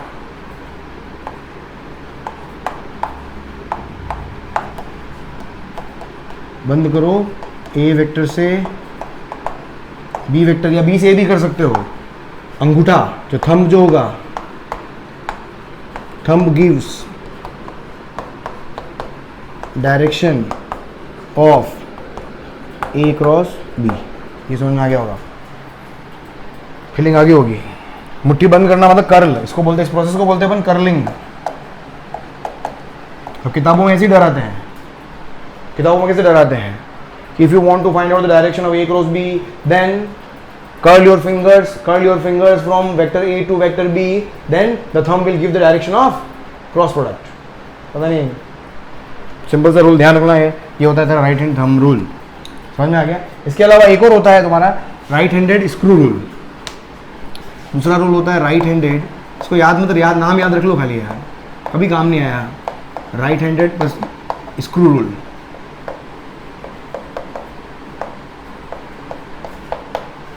राइट हैंडेड स्क्रू रूल क्या है, जिस प्लेन के अंदर वेक्टर रखे हुए हैं उस प्लेन के ऊपर क्या करो, स्क्रू को रख दो ये, ठीक है। ये स्क्रू हो गया, ये मेरे पास ए वेक्टर, ये मेरे पास क्या हो गया बी वेक्टर। स्क्रू को घुमाओ, स्क्रू हमेशा क्लॉकवाइज डायरेक्शन में क्या होता है, आपको टाइट करना होता है, अंदर जाएगा। क्लॉकवाइज में अंदर मतलब अंदर घुसेगा टाइट होगा, एंटी क्लॉकवाइज में बाहर निकलता है। क्लॉकवाइज में ऊपर जाएगा, एंटी क्लॉकवाइज में नीचे आएगा, समझो। मूव फॉरवर्ड, क्लॉकवाइज में मूव फॉरवर्ड, स्क्रू को घुमाओ ऐसे, कहाँ जाएगा, ऊपर की तरफ, ऐसे। मतलब अगर मैं ए से घुमाऊं तो ये ऊपर जाएगा, तो ऐसे घुमाने पर जो डायरेक्शन मिलेगी वो किसकी मिलेगी, क्रॉस प्रोडक्ट की। मतलब स्क्रू के हेड को you have to place the plane containing the vectors and now turn the screw the direction along which the screw advances will give the direction of cross product। अगर मैं ऐसे घुमा रहा हूं मतलब मैं क्या घुमा रहा हूं, ए से बी की तरफ घुमा रहा हूं, है ना। ये ए वेक्टर और ये बी वेक्टर है, ये ए वेक्टर दिख रहा है, ये ए वेक्टर देख लो, थंब रूल देख लो, ये ए क्रॉस बी, ये ऊपर की ए क्रॉस बी, इधर A cross right hand thumb rule, ये ए से बी की तरफ घुमा, ए क्रॉस, हमें ऐसे रखो जहां भी डायरेक्शन इधर, A cross B, A cross B, A से बी, ए क्रॉस बी, हमेशा प्लेन के परपेंडिकुलर आएगा, बस हथेली रख लो, ए क्रॉस बी, ए क्रॉस बी, ए क्रॉस बी। प्लेन आइडेंटिफाई करना है, प्लेन आइडेंटिफाई करना है, प्लेन आइडेंटिफाई करना है, राइट। चल, और राइट हैंड थंब रूल अपना, राइट हैंड स्क्रू समझ में आ गया होगा, जिस डायरेक्शन में करेगा वो हो जाएगा मेरे पास क्या, ए क्रॉस बी का डायरेक्शन। और इसका रिवर्स डायरेक्शन में घुमाओ, उल्टा घुमाओ तो कहाँ एडवांस करेगा, नीचे की तरफ आएगा। ये ऐसे ऐसे घुमाओगे तो ये डायरेक्शन मुझे मिलेगी किसकी, बी क्रॉस ए की डायरेक्शन मिलेगी नीचे, और ए क्रॉस बी की डायरेक्शन मिलेगी ऊपर। इसका स्टेटमेंट लिखवा नहीं रहा हूं मैं, तरीका भाई मेन अपना राइट हैंड थंब रूल याद ध्यान में रखना है आपने, ठीक है। इसके बाद एक मेरे पास एक और चीज़ है, ज्योमेट्रिकल इंटरप्रिटेशन। मेन जो चीज़ आपके पास एक और क्या है, ज्योमेट्रिकल इंटरप्रिटेशन। इंटरप्रिटेशन जैसे उसका देखा था अपन ने, इंटरप्रेटे क्या रे, अंग्रेजों भारत छोड़ो, क्रॉस प्रोडक्ट। देख ध्यान से देखना इधर, ये मेरे पास क्या हो गया, वेक्टर ए, ये क्या है वेक्टर बी, ये मेरे पास क्या आ गया, समझ में आ गया आपको।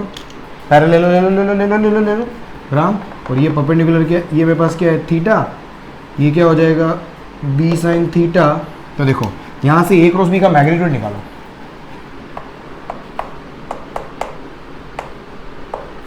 का मैग्नीट्यूड का मतलब क्या हो गया, ए क्रॉस बी का मैग्नीट्यूड मतलब a B sine theta, a B sine theta.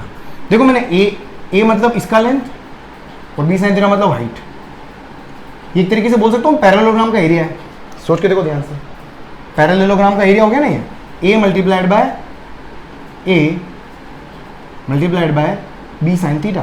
तो ये क्या हो गया, एरिया ऑफ पैरेललोग्राम। अरे भाई मेरे, ये क्या हो गया, एरिया ऑफ पैरेललोग्राम। तो जो अपने पास क्रॉस प्रोडक्ट का जो मैग्नीट्यूड होता है वो आपको हमेशा क्या देता है, area of parallelogram. This is what, तो ये इसका ज्योमेट्रिकल ये हो गया एरिया ऑफ पैरेललोग्राम, ठीक है। अब देखो, अब यहां से मैं अगर इस ट्राइंगल का एरिया निकालूं, एक और चीज देखना, अगर मैं ट्राइंगल, इस ट्राइंगल का एरिया कितना होगा, area of triangle P Q R लिख दूं मैं, ये पी क्यू आर, देख area of triangle P Q R क्या होगा, देखो area of triangle P Q R क्या होगा, हाफ मल्टीप्लाइड बाय बेस तो हो गया ए, हाइट कितनी होगी, बेस तो हो गया ए, हाइट कितनी हो गई बी साइन थीटा। तो half A B sine theta मतलब half of A cross B का मैग्नीट्यूड। समझ में आया कि नहीं आया, मतलब ये ज्योमेट्रिकल इंटरप्रिटेशन है। मतलब आप क्या निकाल सकते हो, अगर मैं ए क्रॉस बी का मैग्नीट्यूड निकाल रहा हूं, it means in indirect way you are calculating a B sine theta means area of parallelogram. और अगर मैं इसका आधा ट्राइंगल करूं, एरिया ऑफ ट्राइंगल अगर मैं निकाल रहा हूं, तो क्या करो आप, जो भी मेरे पास क्रॉस प्रोडक्ट है उसके मैग्नीट्यूड को हाफ करोगे तो वहां से मेरे को वहां से भी क्या निकल के आएगा, एरिया ऑफ ट्राइंगल निकल के आ जाएगा। ठीक है, this is what geometrical interpretation. ठीक है, चलो नेक्स्ट अब इसकी प्रॉपर्टीज देखते हैं नेक्स्ट अपन। चलो नेक्स्ट करें। नेक्स्ट आपके पास क्या, प्रॉपर्टीज ऑफ क्रॉस प्रोडक्ट। जैसी प्रॉपर्टी वहां देखी थी वैसी प्रॉपर्टी यहाँ पर भी चलेगी। वन बाय वन देखते हैं। देखो यहाँ पर क्या है, ए क्रॉस बी उल्टा सीधा एक समान नहीं होता है। यहाँ पर A cross B is not equal to B cross A. ऐसा क्यों? क्योंकि ए क्रॉस, इसका रिजल्ट जो होता है वेक्टर होता है, इसका रिजल्ट भी क्या होगा, वेक्टर। लेकिन दोनों वेक्टर जो है वो क्या है, अपोजिट डायरेक्शन में है। और जब अपोजिट डायरेक्शन में होते हैं तो वो इक्वल नहीं होते हैं। इक्वल वेक्टर्स कब होंगे, जब मैग्नीट्यूड भी सेम, डायरेक्शन भी सेम। यहाँ पर मैग्नीट्यूड तो दोनों का सेम है, a B sine theta b a sine theta same है, तो इसका डायरेक्शन क्या होगा, अपवर्ड। इसका तो इसका डायरेक्शन क्या आएगा, डाउनवर्ड। तो कभी भी इक्वल नहीं होंगे। हाँ, एक चीज आप लिख सकते हो कि A cross B will be negative of B cross A, ऐसे लिख सकते हो आप। चलो क्लियर। उसके बाद देखो आप यहाँ पर और क्या लिख सकते हो आप। दूसरी प्रॉपर्टी अपने पास क्या थी, ब्रैकेट ओपन वाली, कि ए dot b vector plus c vector अगर आप लिखोगे ये किसके इक्वल आएगा, a dot sorry A cross, तो ये किसके इक्वल आएगा, a cross b plus a cross c. Cross product के साथ ओपन करना है। उसके बाद देखा था अपन ने, इफ दो वेक्टर परपेंडिकुलर हो, if vector A vector b perpendicular है, मतलब थीटा कितना हो गया 90 डिग्री। जब भी थीटा 90 डिग्री होगा तो देखो यहाँ से परपेंडिकुलर 90 डिग्री, मतलब ए क्रॉस बी का अगर मैं मैग्नीट्यूड लिखना चाहूँ क्या होता है, ए बी साइन थीटा होता है ना, तो ए बी साइन 90, तो ये ए क्रॉस बी का मैग्नीट्यूड जो होगा वो क्या होगा, सिंपल ए बी के बराबर हो जाएगा। नेक्स्ट प्रॉपर्टी देखो, if vector a parallel vector b, parallel का मतलब कितना हो गया, थीटा जीरो। थीटा जीरो का मतलब क्या हो गया, अगर मैं ए क्रॉस बी का मैग्नीट्यूड अगर मैं लिखना चाहूँ तो ए बी साइन जीरो क्या आएगा, जीरो आएगा। नेक्स्ट देखो आप, अगर if a vector and B vector क्या हो जाए, अनलाइक हो जाए, डिसलाइक मत कर दे, अनलाइक, अनलाइक वेक्टर अगर हो, अनलाइक वेक्टर का मतलब कितना हो गया, थीटा इक्वल्स टू 180 डिग्री है ना, एंटी पैरेलल, थीटा 180, साइन 180 की वैल्यू भी कितनी होती है, जीरो होती है। तो ए क्रॉस बी अगेन, तो ए क्रॉस बी का जो मैग्नीट्यूड आएगा वो अगेन क्या आएगा, जीरो आएगा। देखो यहाँ से नेक्स्ट क्या लिख सकते हो आप, अब मैं आई क्रॉस आई अगर A cross A sorry A cross A लिखें अगर अपन, ए क्रॉस ए का मैग्नीट्यूड अगर मैं लिखूँ क्या आएगा, सेम ए क्रॉस ए का मैग्नीट्यूड अगर मैं लिखूँ तो एंगल कितना होगा, जीरो। लाइक वेक्टर्स के बीच का एंगल कितना होता है, जीरो। तो एंगल जब जीरो होगा तो प्रोडक्ट भी क्या आ जाएगा मेरे पास, जीरो आ जाएगा। क्लियर, लाइक वेक्टर्स इसलिए। चलो नेक्स्ट प्रॉपर्टी देखो, समझ में आ रहा होगा आई थिंक, सातवां। नेक्स्ट देखो, मैं आई क्रॉस आई लिखना चाहता हूँ, मैं आई क्रॉस आई का मैग्नीट्यूड, दोनों सेम है, सेम का मैग्नीट्यूड हमेशा क्या है, जीरो आएगा ना। तो आई क्रॉस आई लिखो, जे क्रॉस जे लिखो, या के क्रॉस के लिखो, दोनों ही केस में, तीनों ही केस में क्या आएगा, हमेशा जीरो आएगा। नेक्स्ट देखो, अगर मैं आई क्रॉस जे लिखूं तो देखो, अब आई क्रॉस जे परपेंडिकुलर है, परपेंडिकुलर में जीरो नहीं होता है, परपेंडिकुलर में क्या है, थीटा 90 डिग्री हो तो ए क्रॉस बी का मैग्नीट्यूड क्या होता है, ए बी के बराबर होता है। तो आई क्रॉस जे को कैसे लिखूंगा मैं, इसका मैग्नीट्यूड आई क्रॉस जे का, तो एक तो मैग्नीट्यूड है ना, आई है का magnitude and multiplied by unit vector, मतलब एन कैप। अब यहाँ एन कैप क्या आएगा वो देखना पड़ेगा। अब देखो यहाँ पर, अब आई और जे का प्रोडक्ट का डायरेक्शन किधर आएगा, आई और जे। देख आई तो ये हो गया, आई इधर है, जे इधर है, आई इधर है, जे इधर है। आपको आई क्रॉस जे करना है, मतलब you have to identify the plane. ये रहा प्लेन, आई इधर जे इधर। क्या करो, प्लेन के ऊपर मुट्ठी ऐसे रखोगे या ऐसे रखोगे, दो ही तरीके हैं, बस आई से जे घूमनी चाहिए। ये आई ये जे, डायरेक्शन कहाँ आ रही है, किसकी तरफ, के की तरफ। तो ये क्या हो गया, तो डायरेक्शन क्या है, के की तरफ, मतलब आई क्रॉस जे और इसका मैग्नीट्यूड जो होगा, तो यहाँ से देखो फाइनली क्या लिखोगे, तो आई क्रॉस जे इक्वल्स टू, या यहाँ से देख लो आप, आई क्रॉस जे का मैग्नीट्यूड क्या होगा, देखो यहाँ पर का मैग्नीट्यूड जो होता है वो सिंपल ए बी के बराबर होता है। ए बी मतलब इसका मैग्नीट्यूड मल्टीप्लाइड बाय इसका मैग्नीट्यूड, मतलब 1 मल्टीप्लाइड बाय 1 और मल्टीप्लाइड बाय डायरेक्शन। डायरेक्शन क्या हो जाएगी मेरे पास, के कैप। डायरेक्शन क्या हो जाएगी, के कैप, मतलब आई क्रॉस जे इक्वल्स टू क्या आएगा, हमेशा के का है, के कैप आएगा। इस तरीके से जे क्रॉस के लिखोगे वो आपका आई कैप आ जाएगा। जे क्रॉस के देखो क्या होता है, जे से के, ये जे और ये के, जे के, जे के, जे से के की तरफ, जे से के की तरफ, हाथ ऐसे रखोगे ऐसे रखो, जे से के घुमाओ आई कैप पाओ, ये हो गया। और उस तरीके से मेरे पास क्या होगा, के क्रॉस आई, के क्रॉस आई को क्या लिखोगे आप, जे। इसको याद करने का तरीका सिंपल क्या हो सकता है आपके पास, ये आई हो गया, आई से जे घुमाओगे तो के मिलेगा मुझे विद पॉजिटिव साइन, जे से के मिलाओगे तो आई मिलेगा विद पॉजिटिव साइन, और के से आई घुमाओगे तो जे मिलेगा with clockwise.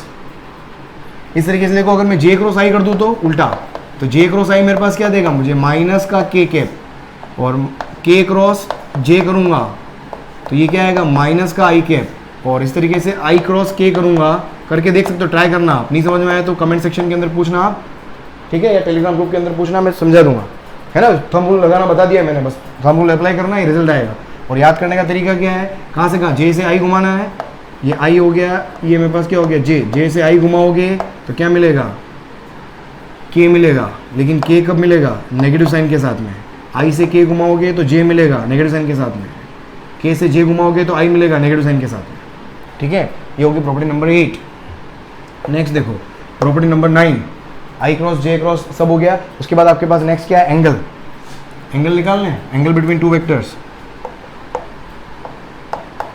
Angle between two vectors. देखो एंगल कैसे निकालोगे, एंगल दो वेक्टर के बीच का एंगल कैसे निकाल सकते हैं आप, ए क्रॉस बी इक्वल्स टू क्या था मेरे पास, ए बी साइन थीटा,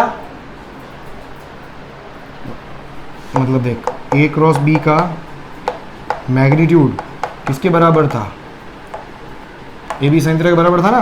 तो एंगल निकालना है तो कैसे निकालोगे, तो साइन थीटा बराबर ए क्रॉस बी का मैग्नीट्यूड डिवाइडेड बाय ए और बी, ये दोनों अलग अलग चीज़ें हैं। ये क्रॉस प्रोडक्ट का मैग्नीट्यूड है, मतलब ए क्रॉस बी निकालोगे फिर उसका मैग्नीट्यूड लोगे, और ये क्या है, ए का मैग्नीट्यूड मल्टीप्लाइड बाय बी का मैग्नीट्यूड। ये तो कभी इसको काट के वन मत कर देना, समझ में आ रहा है बबुआ, क्लियर। उसके बाद नेक्स्ट प्रॉपर्टी देखो आपके पास क्या है, नेक्स्ट प्रॉपर्टी मेरे पास क्या है, अगर वेक्टर ए दिया हुआ है, A1 आई कैप A2 जे कैप A3 के कैप, और इस तरीके से बी वेक्टर दिया हुआ है, B1 आई कैप B2 जे कैप B3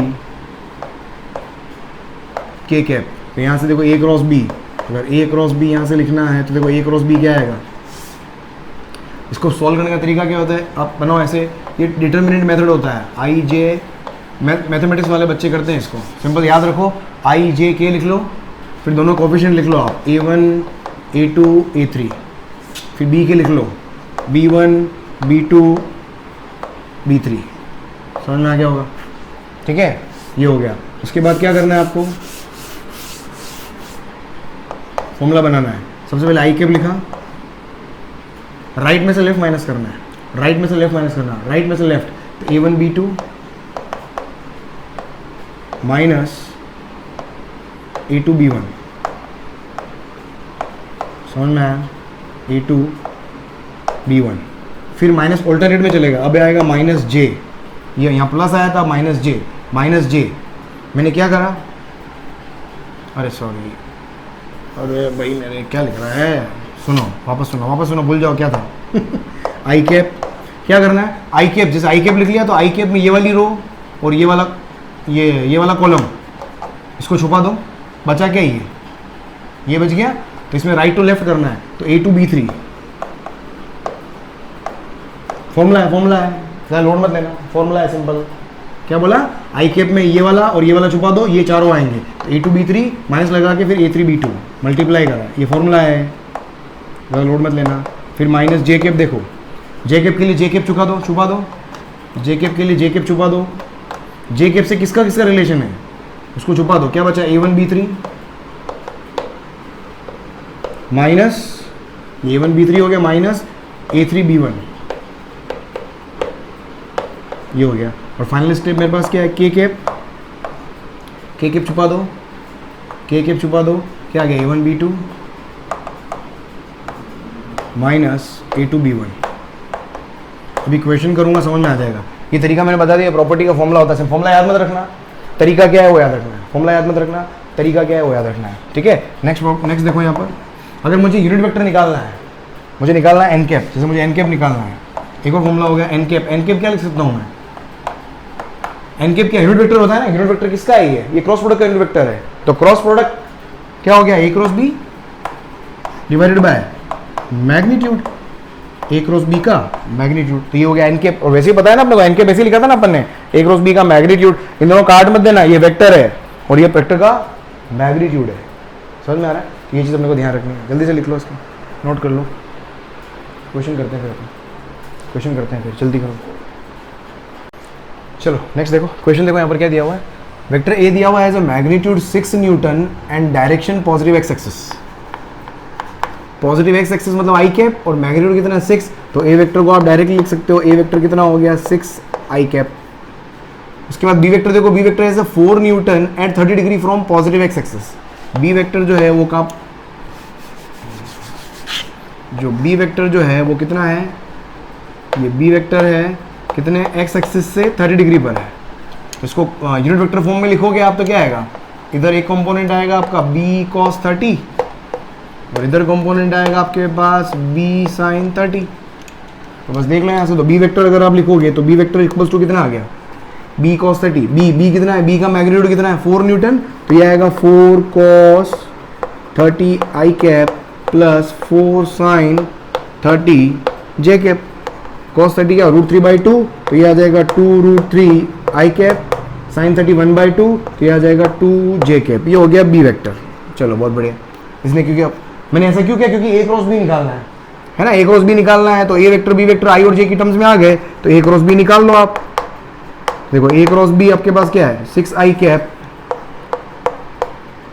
और क्रॉस, देखो क्रॉस प्रोडक्ट का एक तो मैंने बड़ा फॉर्मूला बताया था, अभी आगे अप्लाई करूंगा। देखो इसमें देखो और शॉर्टकट हो सकता है, कैसे समझो। ये ब्रैकेट खोलने वाला हुआ ना, सिंपल सेकंड प्रॉपर्टी यूज कर रहा हूं, ब्रैकेट।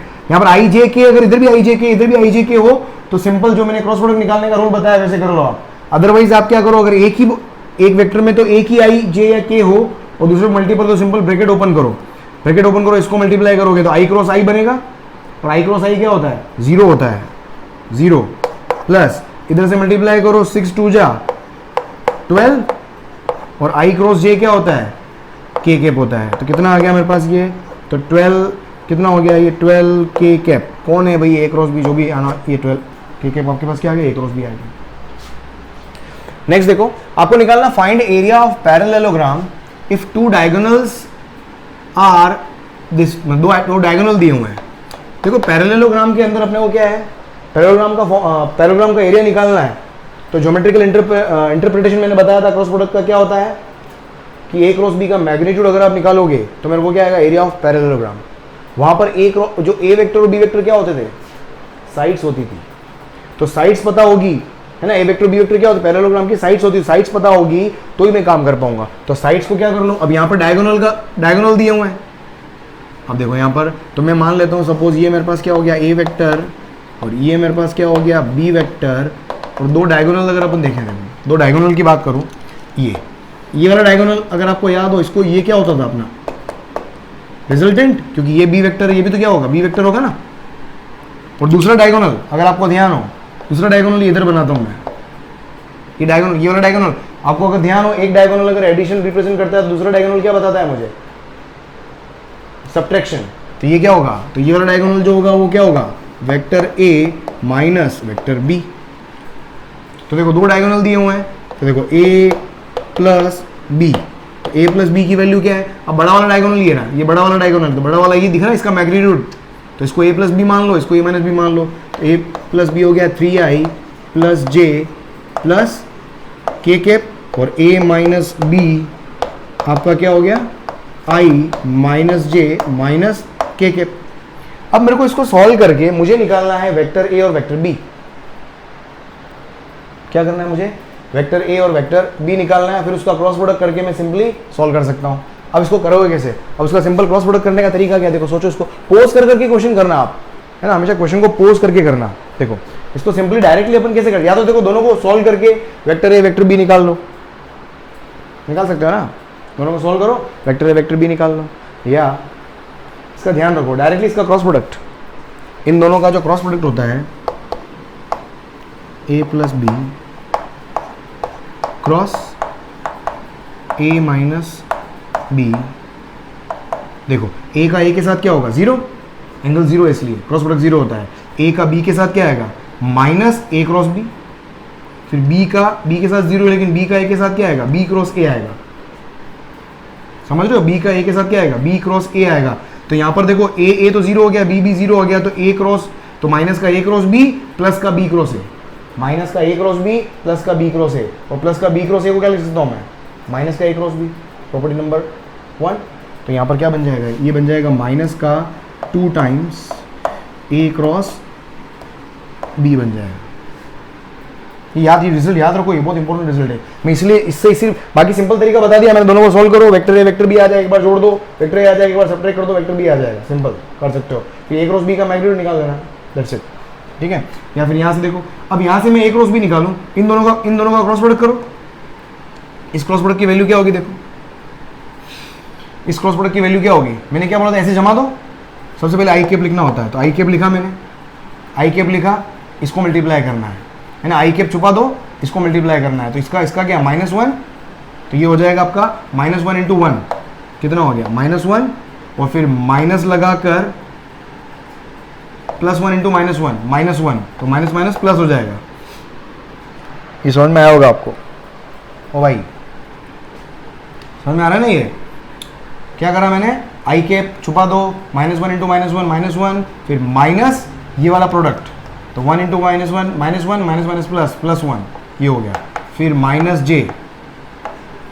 जे, इन दोनों को मल्टीप्लाई किया, 3 × -1, -3, फिर माइनस 1 × 1, -1, फिर है प्लस के कैप छुपा दो, 3 × -1, -3, और 1 × 1, -1, के cap equals to -2a cross b। तो देखो फाइनली कितना आ गया मेरे पास, तो देखो माइनस का 2a क्रॉस b अगर मैं लिखूं तो उसकी वैल्यू मेरे पास कितनी आ जाएगी, ये हो गया 0, ये हो जाएगा कितना, ये हो जाएगा 4j कैप, और इधर हो जाएगा -4k कैप। तो देखो यहाँ से फाइनली a क्रॉस b लिखोगे तो a क्रॉस b कितना आएगा,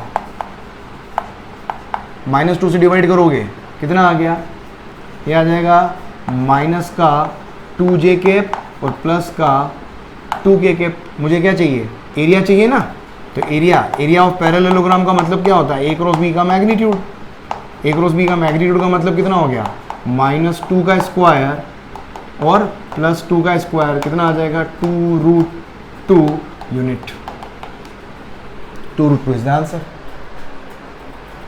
हे भगवान, ठीक है। चलो नेक्स्ट देखो क्या दिया हुआ है, a क्रॉस b का मैग्नीट्यूड इक्वल्स टू √3a.b, ये दोनों इक्वल दिए हुए हैं, तो इसने बोला फाइंड a प्लस b का मैग्नीट्यूड, पहले ये दोनों इक्वल दिए हुए, इनको सॉल्व करते हैं अपन। यहाँ से आता हूँ मैं, देखो क्या होगा, a क्रॉस b का मैग्नीट्यूड होता है ab sin थीटा, और a.b होता है ab cos theta, ab cancel, तो देखो tan theta equals to √3, theta कितना आ गया, 60 डिग्री आ गया, tan theta equals to √3, 60 degree आ गया। अब क्या निकालना भाई, सब चक्कर आने लग गए अब तो यार, और लेक्चर बहुत बड़ा हो गया है, अब जी घबरा रहा भाई, मेरे एसी भी नहीं है, दम घुटने लग जाता है। देख a cross b, a plus b का मैग्नीट्यूड मतलब ये रिजल्टेंट है ना, ये r वेक्टर का मैग्नीट्यूड ही तो है, एडिशन मतलब रिजल्टेंट, और ये क्या होता है a square b square 2ab theta. ये थीटा क्या है, ये थीटा जो a और b के बीच का एंगल है, यहाँ पर थीटा भी क्या होता है, a और b के बीच का एंगल ही तो होता है cos 60, cos 60 होता है 1/2, 2 से 2 कैंसिल, फाइनली आंसर कितना आ गया, आंसर आ जाएगा आपका a square plus b square plus ab। Clear. चलो नेक्स्ट देखो, फाइंड वेक्टर उस मैग्नीट्यूड, एक वेक्टर है उसका मैग्नीट्यूड मेरे पास 8 न्यूटन है, and direction perpendicular to this vector and this vector. इन दो वेक्टर के परपेंडिकुलर जो डायरेक्शन होगी वो क्या होगी, एन कैप। दो वेक्टर के परपेंडिकुलर जो डायरेक्शन होगी वो क्या होगी, एन कैप, और वेक्टर जो है और उस एन कैप की डायरेक्शन में ही कौन है, जो वेक्टर मुझे मालूम करना है जिसका मैग्नीट्यूड 8 न्यूटन है, मतलब जो अननोन वेक्टर है उस अननोन वेक्टर को मैं बोल देता हूँ, ये इसको बोल देते हैं अपन ए वेक्टर, इसको बोल देते हैं अपन बी वेक्टर, मुझे निकालना है सी वेक्टर। सी वेक्टर क्या हो गया, c multiplied by c cap की जगह क्या लिख दिया मैंने, एन कैप। और सी क्या हो गया, 8 न्यूटन, है ना, क्योंकि इस वेक्टर का डायरेक्शन इन दोनों वेक्टर के परपेंडिकुलर है, और दोनों वेक्टर के परपेंडिकुलर वेक्टर जो होता है वो एन कैप डायरेक्शन में आता है। और एन कैप कैसे निकालोगे, और एन कैप का फॉर्मूला क्या होता है, ए क्रॉस बी अपॉन ए क्रॉस बी का मैग्नीट्यूड। बस इसका क्रॉस प्रोडक्ट निकालना है। तो देखो यहाँ से सबसे पहले ए क्रॉस बी निकाल लो आप, ए क्रॉस बी सबसे पहले आई कैप, इसको हमेशा ऊपर नीचे लिख लो आप, ताकि थोड़ा सा फील आ जाएगा आपको। देख इसके नीचे लिख रहा हूँ मैं हमेशा, ये 3i minus 6j minus 2k, ठीक है, ऊपर नीचे लिख लिया मैंने। तो ये ए हो गया, ये बी हो गया।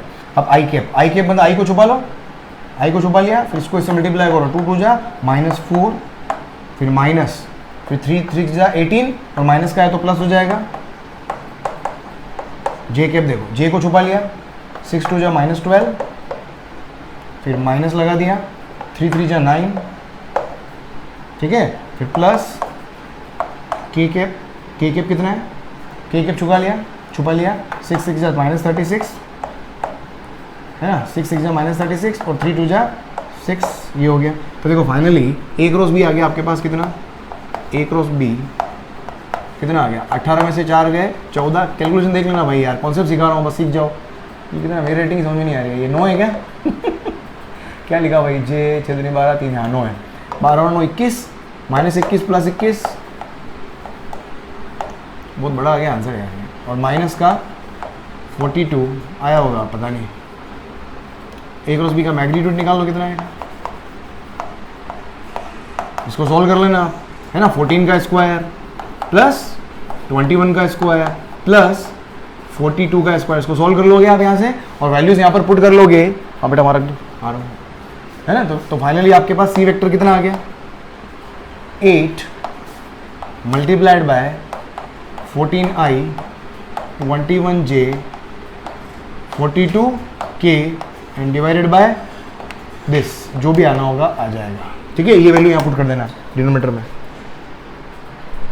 भाई देख लो यार, सही तो कर लिया, इतनी बड़ी वैल्यू कैसे आ गई, सही है वैसे, गलत नहीं हुआ होगा, देख लेते हैं एक बार, चेक कर लेते हैं, है ना। कॉन्सेप्ट समझ में आ गया होगा आपको। ये वापस ए क्रॉस भी वापस निकाल के देख लेता हूँ भले में। हाँ आई को मैंने ले लिया, तो -4, ठीक है, फिर प्लस हो जाएगा 6 3 जा 18, ऑलराइट, माइनस जे 6 2 जा माइनस 12, फिर माइनस 3 3 जा 9, फिर प्लस के ले लिया, 6 6 जा माइनस 36, माइनस 3 2 जा 6, बहुत सही है, बहुत बढ़िया, शानदार, जबरदस्त। चलो जल्दी से इसका स्क्रीनशॉट भी ले लो।